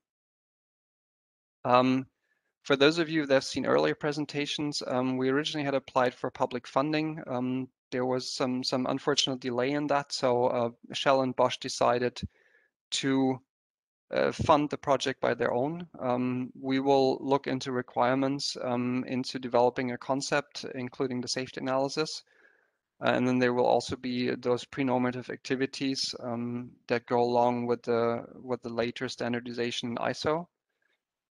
And the plan is, as it was in the past, is to make this all the results as broadly available as possible to industry. Timeline is going to be pretty heavy here. So requirements engineering is going to happen in roughly 4 months with the different points here. And then the concept is going to start somewhere in parallel. And hopefully we're going to have a concept finalized by the end of the month 8. And we're about to start up pretty much now as we speak. There's also a larger number of associated partners, so a lot of different partners have signed a letter of interest and support. Those are the list is non-exhaustive, so if somebody is interested to still join, please contact Benoit.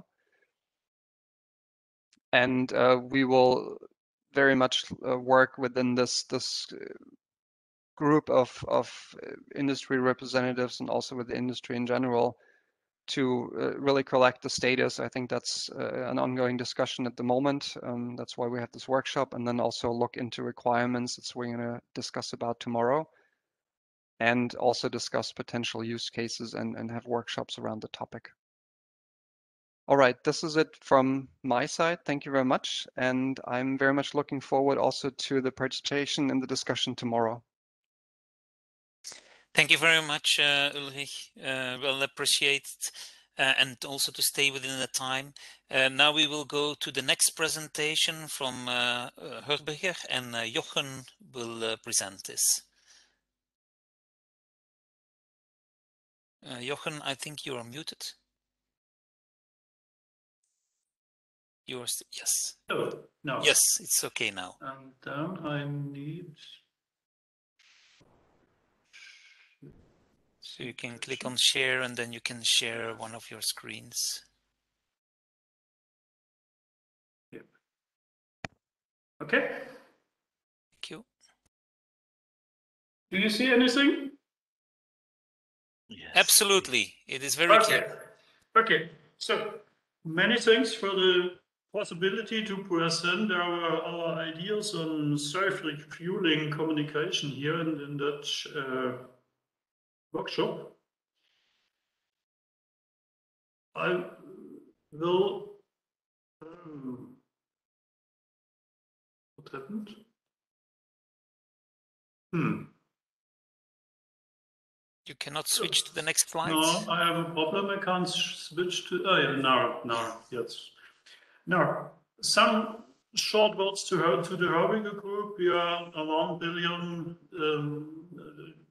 group with a 1 billion sales volume, with a global footprint, but that should be enough for this size. We are located mostly in the oil and gas business as well as in the infrastructure business with 40% of our sales volume. The next big field for us is the automotive business, and we have also an industrial business in our group. Okay. One of our core business are components, performance defining components for compressors and as well for flow management units. In the automotive field, we are in the gear shift solution for synchronizers and shift elements located. We have a business in the engine management, especially in huge gas engines, where we do the fuel injection and the engine management. And last but not least, we have a good footprint in safety application, especially in explosion protection. My business is here located in dust explosion protection, but we are also present in the gas explosion protection. So for the session here, we have from our core competences, we are using here the competences especially for hardware and software and testing for the communication business, and have combined it with our activities in safety and explosion protection. That was the case where we started the development and so on. Now, let us go to give you a short overview what Herberger is doing with hydrogen. We are located in the field in the mainstream of the hydrogen supply, especially for pressurization and the transportation, as well as for the fueling process in the gas management at the stations. That's one business. The other business is more located on the location, on the application side.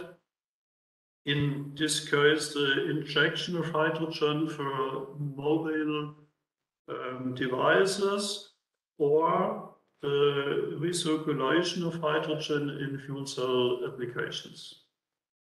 Okay. So now that was enough. Refueling. we should have a technology that allows us a safe, fast, and reliable refueling. That's our mission here.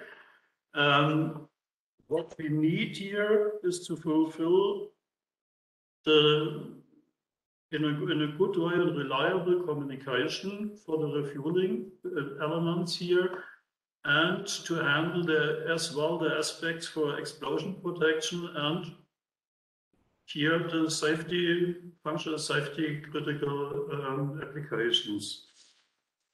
Now, explosion protection, there's anything about a zone where the zones where the elements are included in.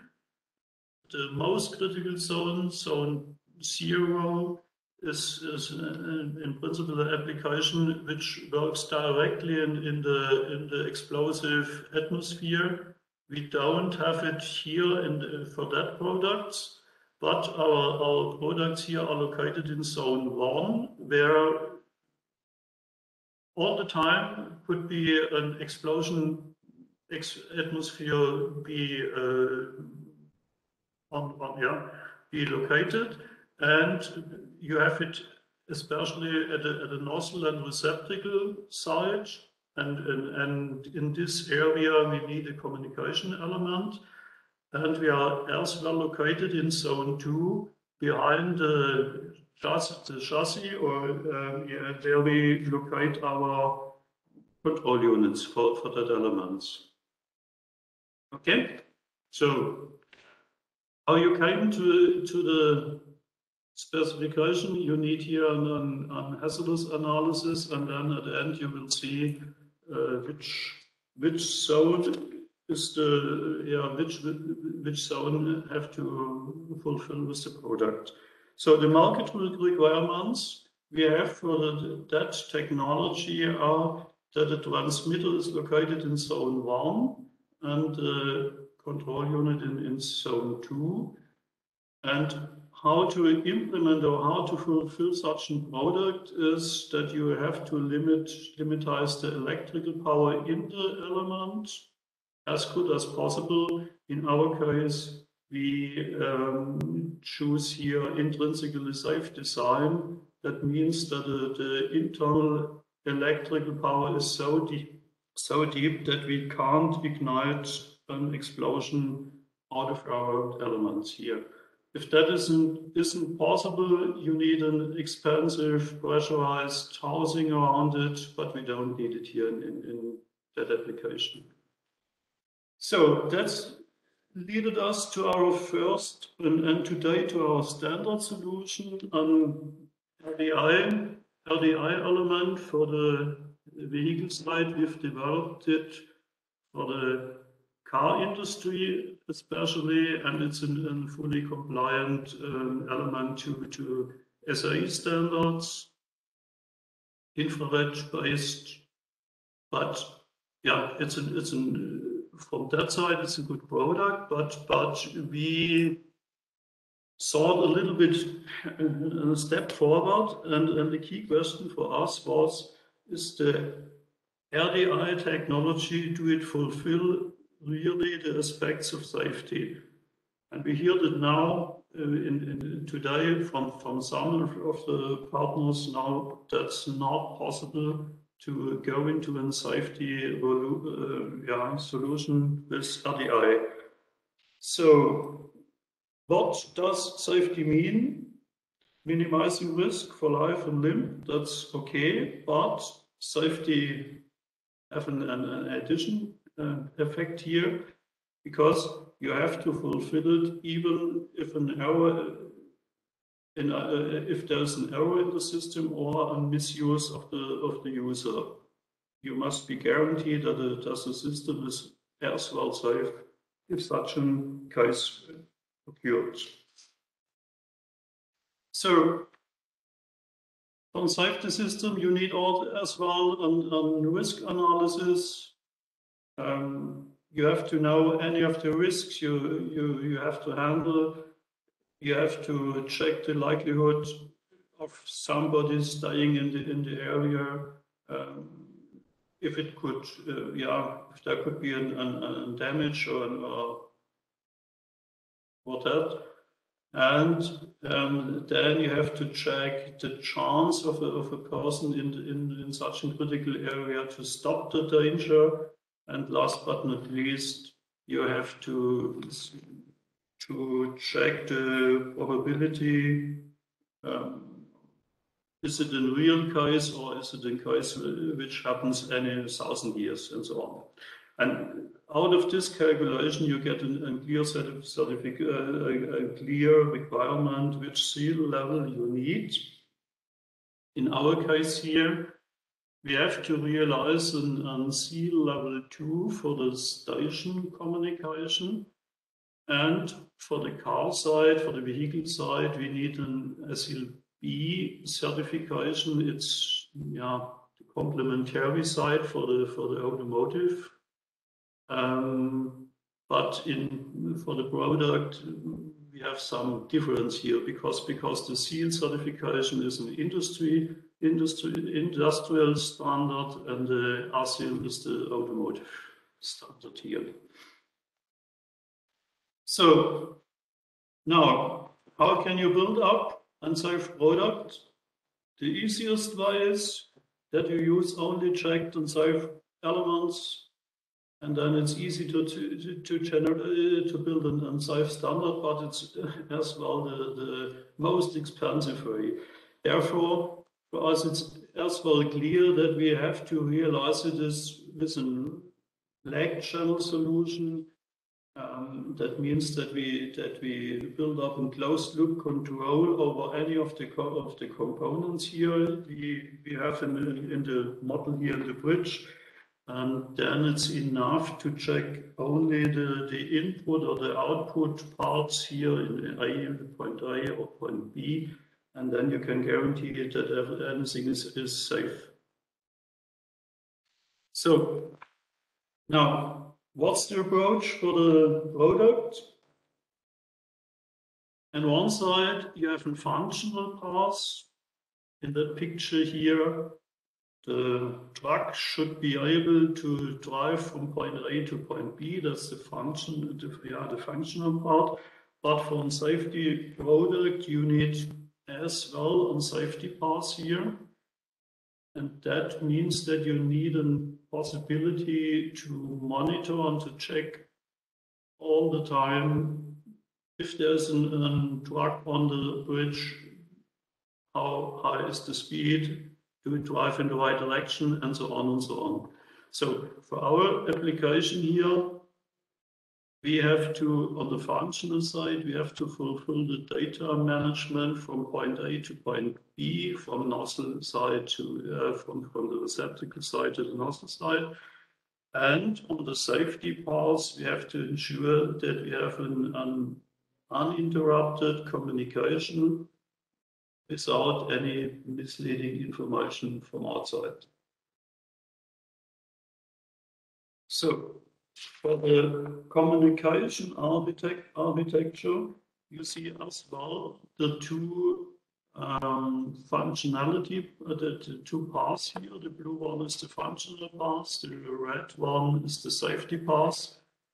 And if you go into the loop, the vehicle provides the data status, the transmission transfers the data to the station, and the station do the managing of the refueling process. That's the functional way. The safety path allows now that the vehicle make a review and have the chance to influence the refueling process if there is a failure and so on detected.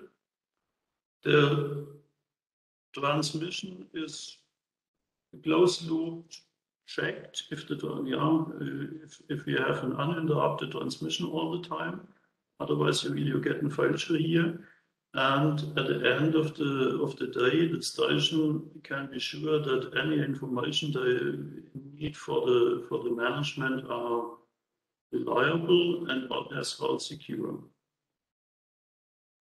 So that leads us to our product. the advanced vehicle and station communication interface.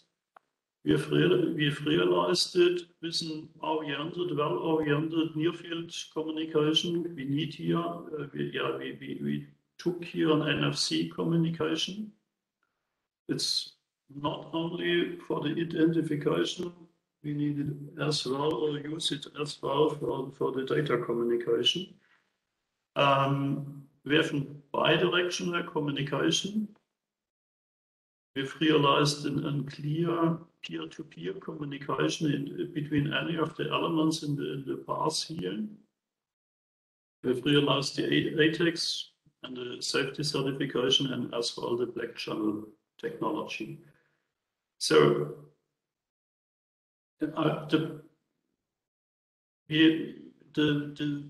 main idea here in our solution is that we close the safety loop of the station via a communication element on the vehicle side, and therefore we can guarantee that we have a controlled close communication loop during the complete refueling process.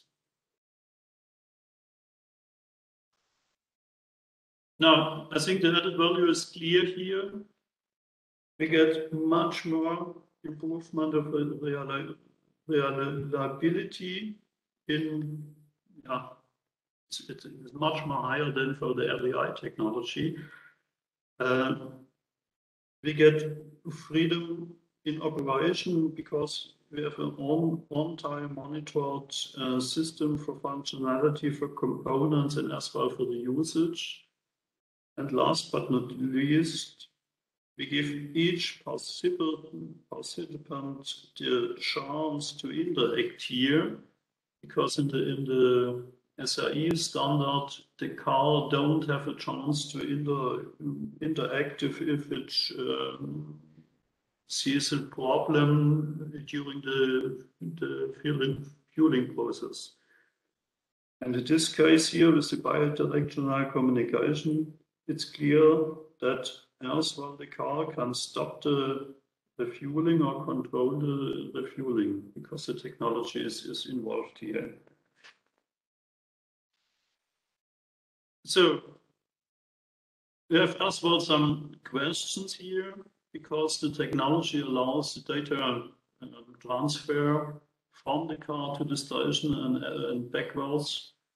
And for us, it's an open point, which kind of information we should transfer here.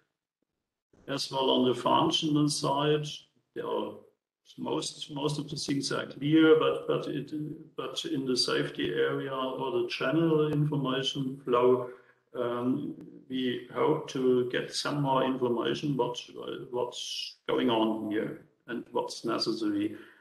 And that's as well, you have the same discussion here on the station side as well, because the technology allows as well that the station gives some information to the car, and therefore we need some more information and hope that we get it here in the network. So I think that was a short overview. We have realized both technologies and as well for the RDI technology, but as well the FRSTE.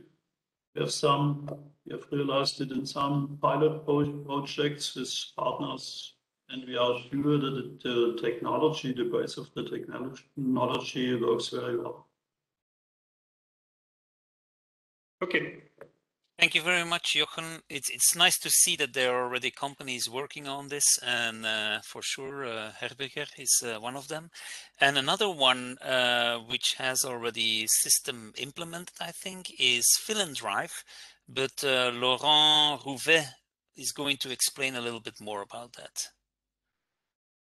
Laurent, you can... Hello, did you hear me? Yes, I can hear you very well. Okay, I will share my screen. Did you see my screen? Yes, I can see it very well. Yeah, cool. Excellent. Okay, so thank you for organizing that meeting and that exchange. And I was very interested by the presentation of Ulrich, and thinking that probably he wanted to have some very technical information. And unfortunately, I'm probably not going to be able to send today all the technical information about the protocol, the security, and so on. But that is very motivating to give you an update on the next meeting or on a following discussion tomorrow morning, tomorrow afternoon. Quickly, maybe I will introduce what we do, and maybe to explain you the context in which we did some experimentation about the communication between the vehicle and the station. Basically, we start 2 years ago, and the starting point was to give access to the station in Paris mainly, and give that access with mobile apps. And starting with that feature, we start to implement the question of how do the identification, how do the pairing, how do the communication, do we use the cloud to go to the fill and drive cloud and go back to the the cloud of the operator of the station. And we decide to use local communication in order to be sure that when the user in the front of the station, even if there is some internet connection missing or any problem of the quality of the 4G or the 5G connection, we wanted to be sure that the user, the driver, will be able to refuel, and we didn't want to have a point of sale technology as a bottleneck or single point of failure. It's so why we start to implement a local communication in BLE between the mobile phone and the station, the point of sale inside of the station. And we did that for many reasons, but of course the BLE is already available on the phone, and it was not very difficult to integrate on the hardware inside of the station, the BLE. I will explain as well. And we thought that it was maybe a good candidate for the vehicle communication, and I will explain why later on. So right now, the main business of Fill and Drive is to provide services for the MSP, so the mobility service provider, the company who sell the energy, manage the customer and the user, do the invoice actually, and the operator, the station manager, who is going to take care of the station, take care of if there is some maintenance or some delivery of hydrogen that is needed. So the technical monitoring of the station. And on top of that, we give some tools for the fleet manager, because the fleet manager is definitely the person that will do the pairing of the user through the RFID badge, mobile apps, or vehicle. And it will be at the end the person in charge of controlling and giving the access, remove the access, and controlling the consumption and the invoice. Quickly to let you know when we start and when we are, but I'm going to be very fast because I want to concentrate on the communication between the vehicle and the station, but maybe that give you some ideas. Actually, we start with the first station in Paris with the high fleet, and we implement some first prototype on the buses, and that was last year with that BLE technology. And right now, all the station we already installed Fill and Drive inside already got that BLE communication.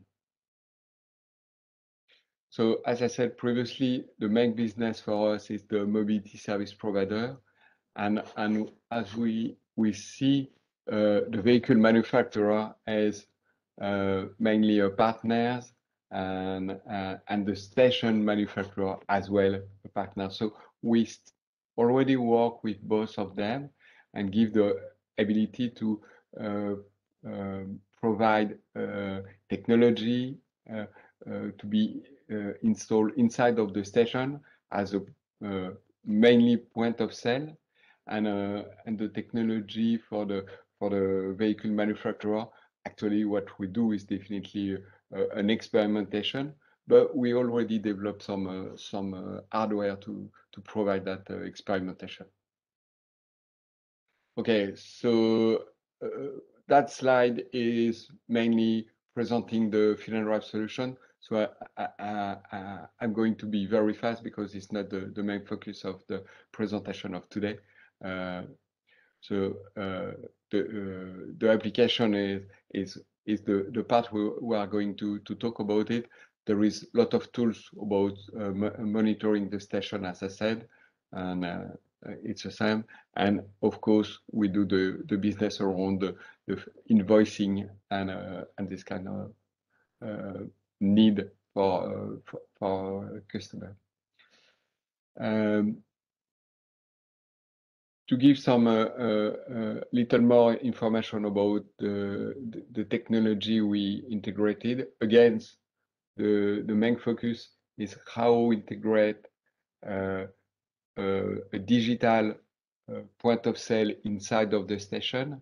So how the user will be able to be recognized, and in order to unlock the station and to know who will be charged for the refuel process. So here we are not so much on the question of how we improve the quality, the speed, and the security of the refueling process, but we are on a step before how I pay and how I identify or on the station.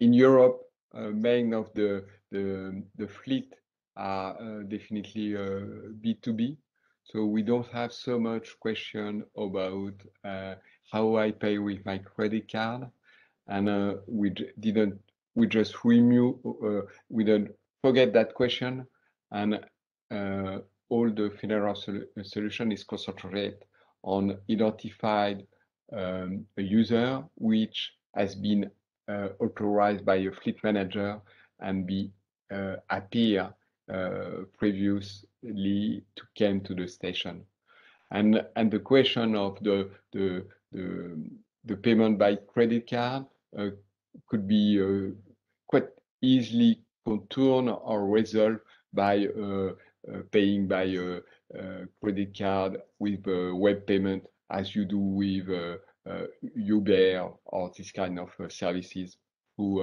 an application mobile. So currently, the technology is install hardware inside of the station in order to provide that services. That hardware will be basically NFC reader and a Bluetooth BLE module of communication, and the vehicle or the apps will be able to identify through that communication protocol. Okay, I will come back about the communication, of course. Sorry.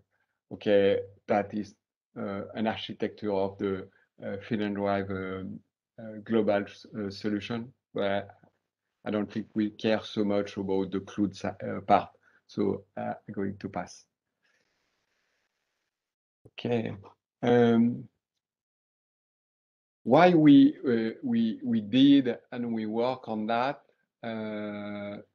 again, the first purpose was to provide a way to identify the user in order to manage the question of who is authorized to refill and who is going to be charged for the refilling. But of course, we were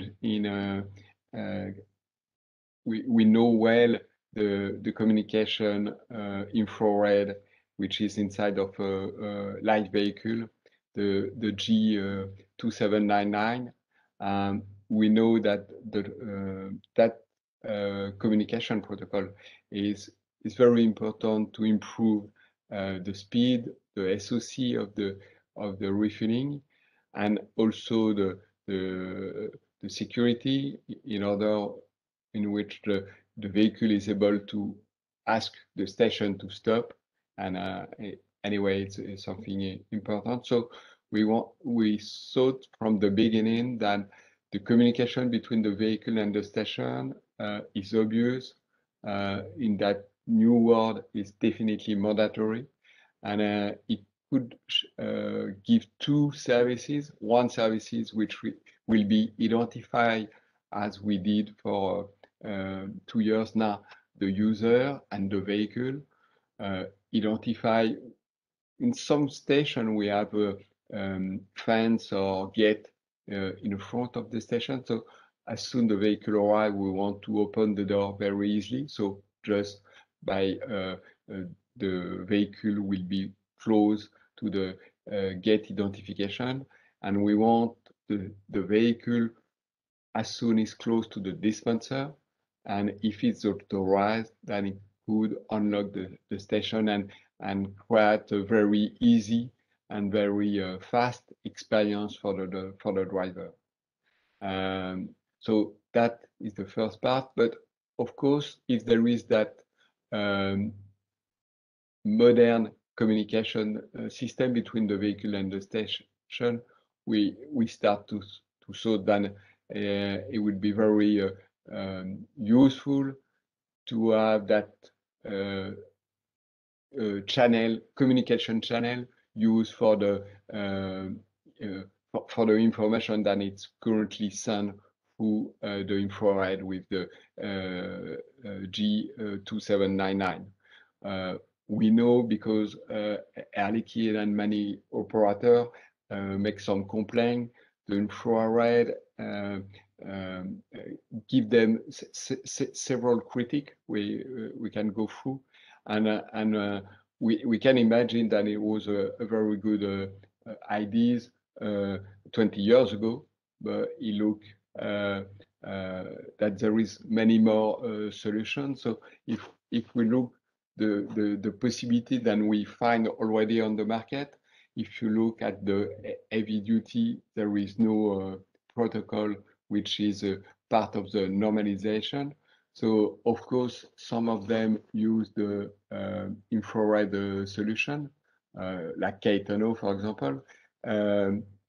Some of them use a cable, like Van-Ols, and of course, the radio has been tested in the past. I think about Ivy did some tests with Hyundai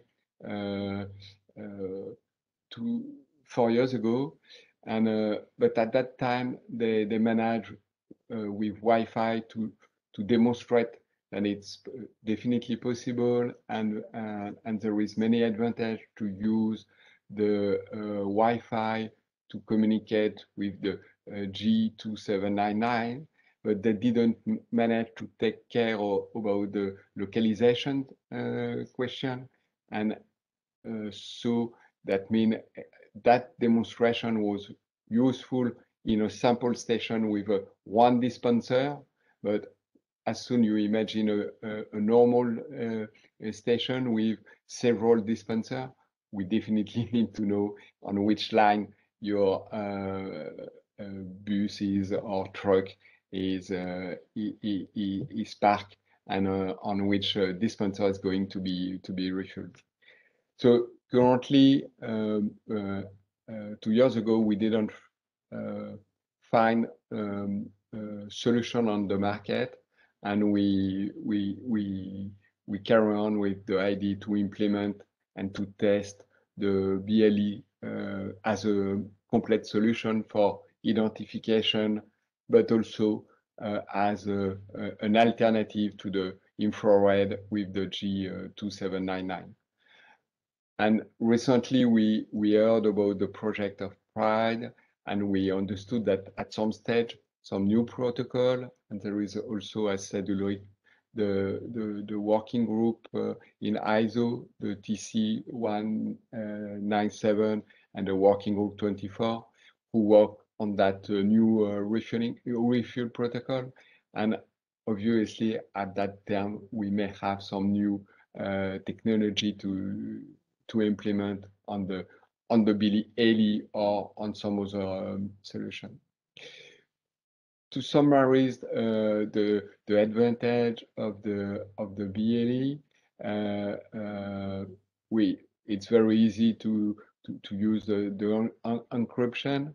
On top of it, we add the PKI technology because we pair, as I said previously, the vehicle or the driver when it's a mobile phone. And probably tomorrow I will try to share with you the protocol we use to do that pairing and that identification. But at that time, you can just memorize that what we do, we create two keys, two RSA keys, and one is public, one is private, and it's stored inside of the secure calculator on the vehicle, and by that way we are able to identify authorized with a strong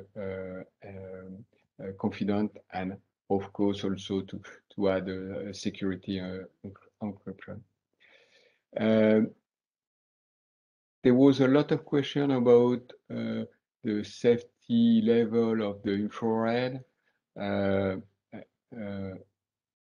It was some question from the station manufacturer, then have a discussion with us. So I don't know what is the seal that we can expect to get on a infrared.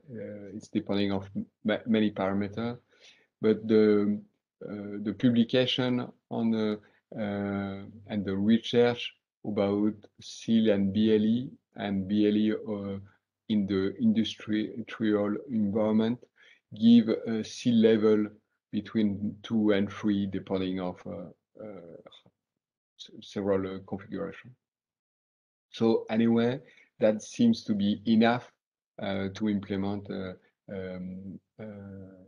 some communication and provide something like the G2799. Obviously, to be flawless, more investigation need to be done. When I said flawless, I said replace that 2799 by some new protocol. And the BLE gives some ability to do some localization of the vehicle and to know if the vehicle is close to the dispenser 1 or 2 or 3. The BLE is something which is give information about the distance. It's not very precise, but we are accustomed to say that, and the experimentation show that we may have some good communication between a few centimeters and until 10 meters, a little bit more in some cases. So inside of a big station with several lines, it's very easy to understand that each dispenser is not going to be able to communicate with the buses on the other side of the station. It will be able to communicate with the buses on his line, maybe on the line close, 1 or 2 lines on each side, but not far more. So if we have a module inside of each dispenser, it's quite easy to understand if the vehicle is close to one or the other one dispenser. I will come back on that point just after. And right now we start to have a discussion with the 3 buses manufacturer because there is the lack of the communication solution with some normalization. So until there is an ISO solution, there is many opportunity to experiment it right now.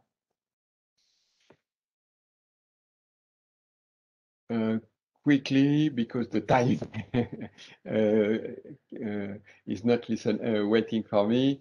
The communication between the vehicle and the station, I think you all of you know pretty well what is the advantage. There is many advantage of it. Maybe at some term there is advantage in order to create some more performance fueling process, but of course we need to have a security in that case. To let you know, I don't know if you notice, in some country, like in Japan, they integrate some information about certificate of the tank, and the vehicle must get some certificate. I don't know if it's every year or every 2 years, and so it could be very interesting to have some more data than is communicated from the vehicle to the station to check if everything is conform to the regulation. Okay, the advantage of the bidirectional communication, I think Ulrich explained quite in detail, so I'm not going to carry on that point. But the thing is, we have 30 stations with the BLE already installed, so that gives us the opportunity to implement and test in real time right now. And we know that it takes several years before to have a new standard for this kind of thing.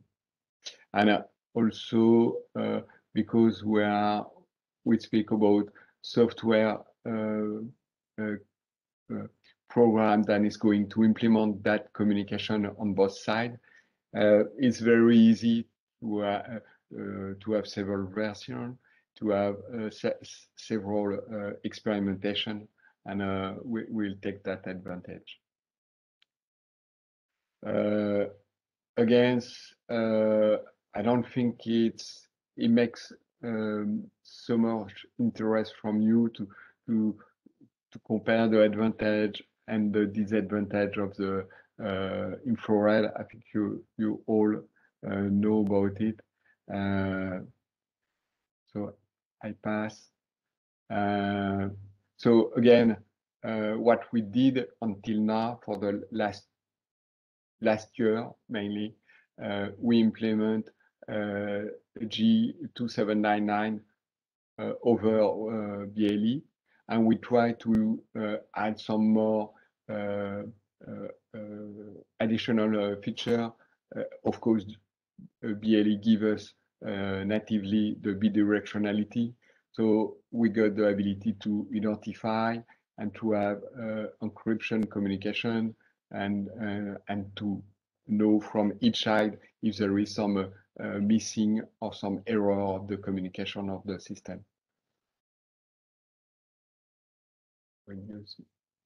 Okay, a quick word about BLE and security. I said already, natively the BLE 5 anyway give you encryption security with a quite good level.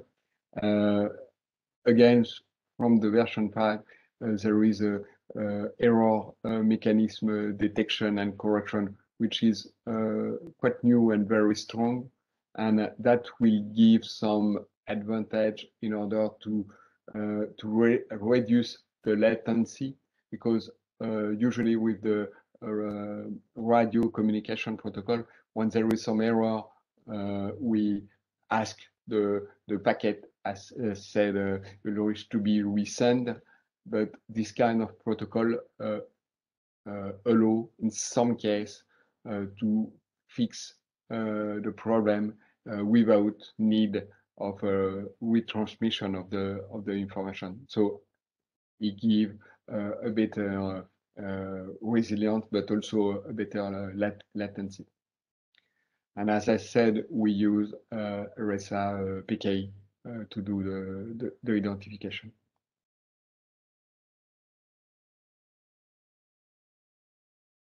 5 more minutes, Laurent. Yeah, I try to finish quickly. We will share you that presentation. There is some document I find on the literature and about the safety, the integrity safety of the BLE. So I will share with you that link, but anyway, probably easy to find. So quick word about the BLE triangulation. So the idea is pretty simple. We have several modules, and when we have the vehicle, which is one of the modules, each one of the module calculate the distance given by the RSSI, and with that we are able to see where the vehicle is inside of the station. The precision is not very good. We do some experimentation right now, so hopefully in few months time I will be able to give you some numbers, but for the test we did in lab, it's more or less 1-2 meters precision. At the end, we identified that the localization it's definitely something that needs to be managed when we use a radio. So Nicola and Shell work about the NFC way. So we will have probably tomorrow discussion about that. There is many advantage and probably some disadvantage, but what we understood, we maybe don't need to be very precise about that, because at the end of the day, when the vehicle is connected to the nozzle and when the refueling starts, of course, because you have the information from the vehicle and from the dispenser, and also you have the time exactly on which the process starts. If there is any doubt, you are able to resolve that doubt. So even if there is some difficulty about the precision between two lines, if two vehicles arrive exactly in the same times, you may have a doubt, and it's quite easy to give the priority to one until we resolve the ambiguity. Okay, so that slide was something that I was writing down during the conference. So I probably will come back to you with more information about where we are. But the 20 station hydrogen we deploy with the Fehlenride point of sale already integrate that BLE inside of each dispenser. So that means on all at the station we are able to test the solution. Unfortunately, there is not so much heavy duty station.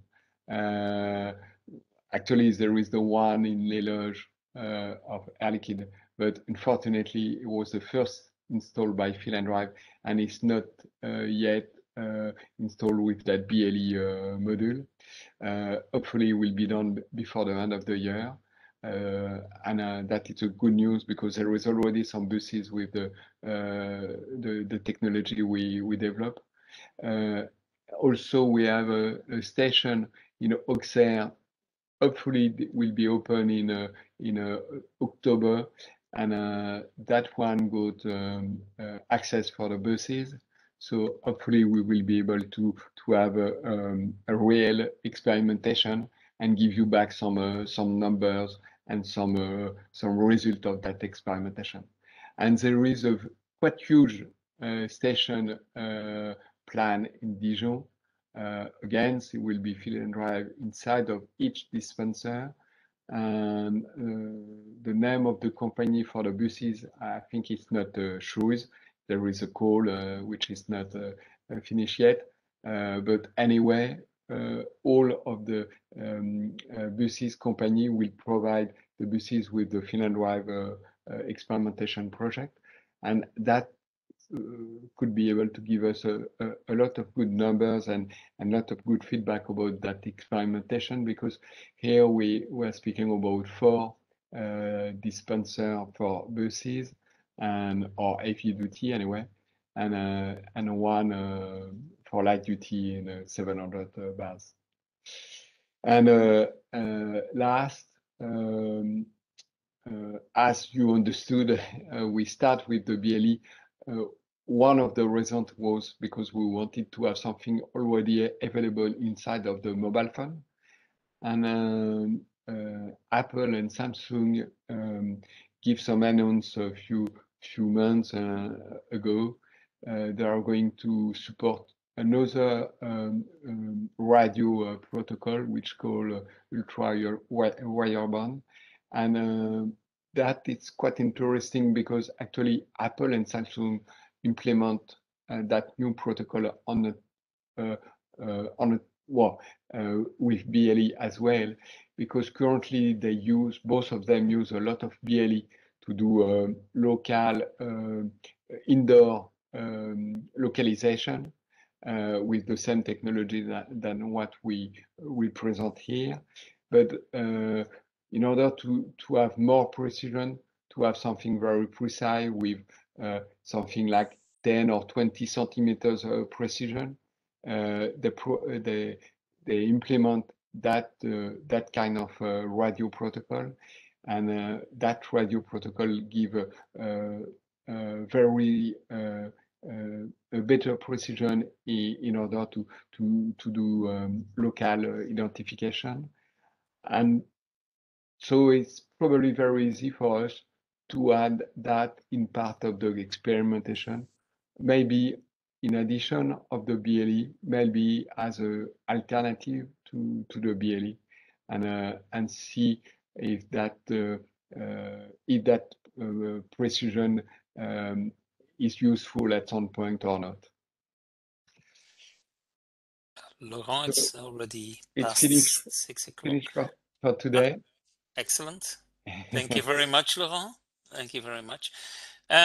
So all of the participants, also a big thanks for following this and to see this. I will still share all the email addresses from all the speakers, so you can, for those who missed, to take a screenshot of that. And I would also like to remind you of on the 9th of August, there will be the ISO TC 197 Working Group 24 meeting, who will work on the ISO 19885-2 Advanced Communication. So please join this meeting. And if you are not yet part of this working group, please register to ISO and make sure you are part of the working group. And tomorrow there will be the second day of this event, where they will go much more in depth from Shell. It will be managed by Shell, and it will also be more interactive. So in the end, many thanks all of you for participating, and especially the people from Asia, for whom it is very late at night right now. And maybe we will see each other tomorrow. Thank you very much. Thank you. Bye-bye. Thanks a lot. Thank you very much for the organization. Bye-bye. Thank you. Thank you. Thank you very much. You. Bye-bye. Goodbye. Thank you. Bye. Thanks. Bye. For tomorrow's call, do we use the same invite? Does anybody know? No, it's I think it's a different one. It's indeed a different one. Should have been distributed a bit earlier today or yesterday evening. Let me forward it to you again, Antonio. Thank you so much. Okay, wonderful. Thanks again. Thank you. Have a wonderful evening. Thank you.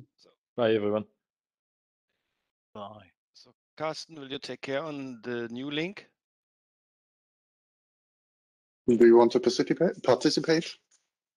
Yeah, is this the same as you sent today? Because just it was said it's different. No, it's different. So the idea was to apply for the second day, and all the applicants received the link for the second day. I sent it to you. Wann habe ich den ja gekriegt? Spätestens gestern Abend, aber bist du überhaupt auf der Liste? Zumindest für den heutigen Tag bin ich auf der Liste gewesen. Ja, Von dir nicht das auf jeden Fall. Das ging an viele.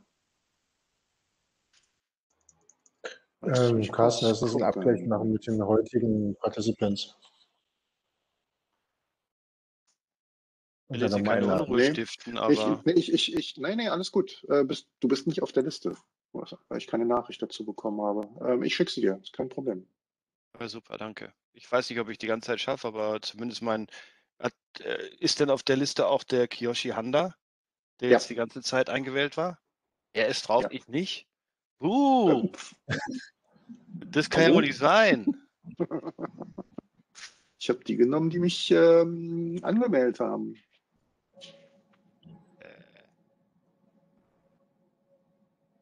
Musste man sich für 2 Tage unterschiedlich anmelden? Anscheinend. Ja. In der ersten brauchtest du dich gar nicht anmelden. Ah ja, okay. Dann habe ich das wohl verpasst. Wie so vieles andere auch. Vielen Dank für den kleinen Nackenschlag.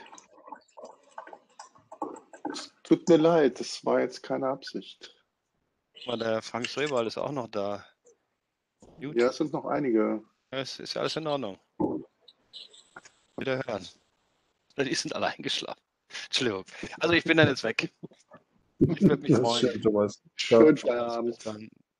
Schön wär's. Also bis dann. Ciao. Ciao. Carsten, dann machen wir Schluss hier und lass uns mal gleich drüben treffen und dann irgendwie die von heute noch auf den Kalender mit eintragen. Ja. So, ladies and gentlemen, meeting is over. I will close the meeting. Thank you very much for your participation.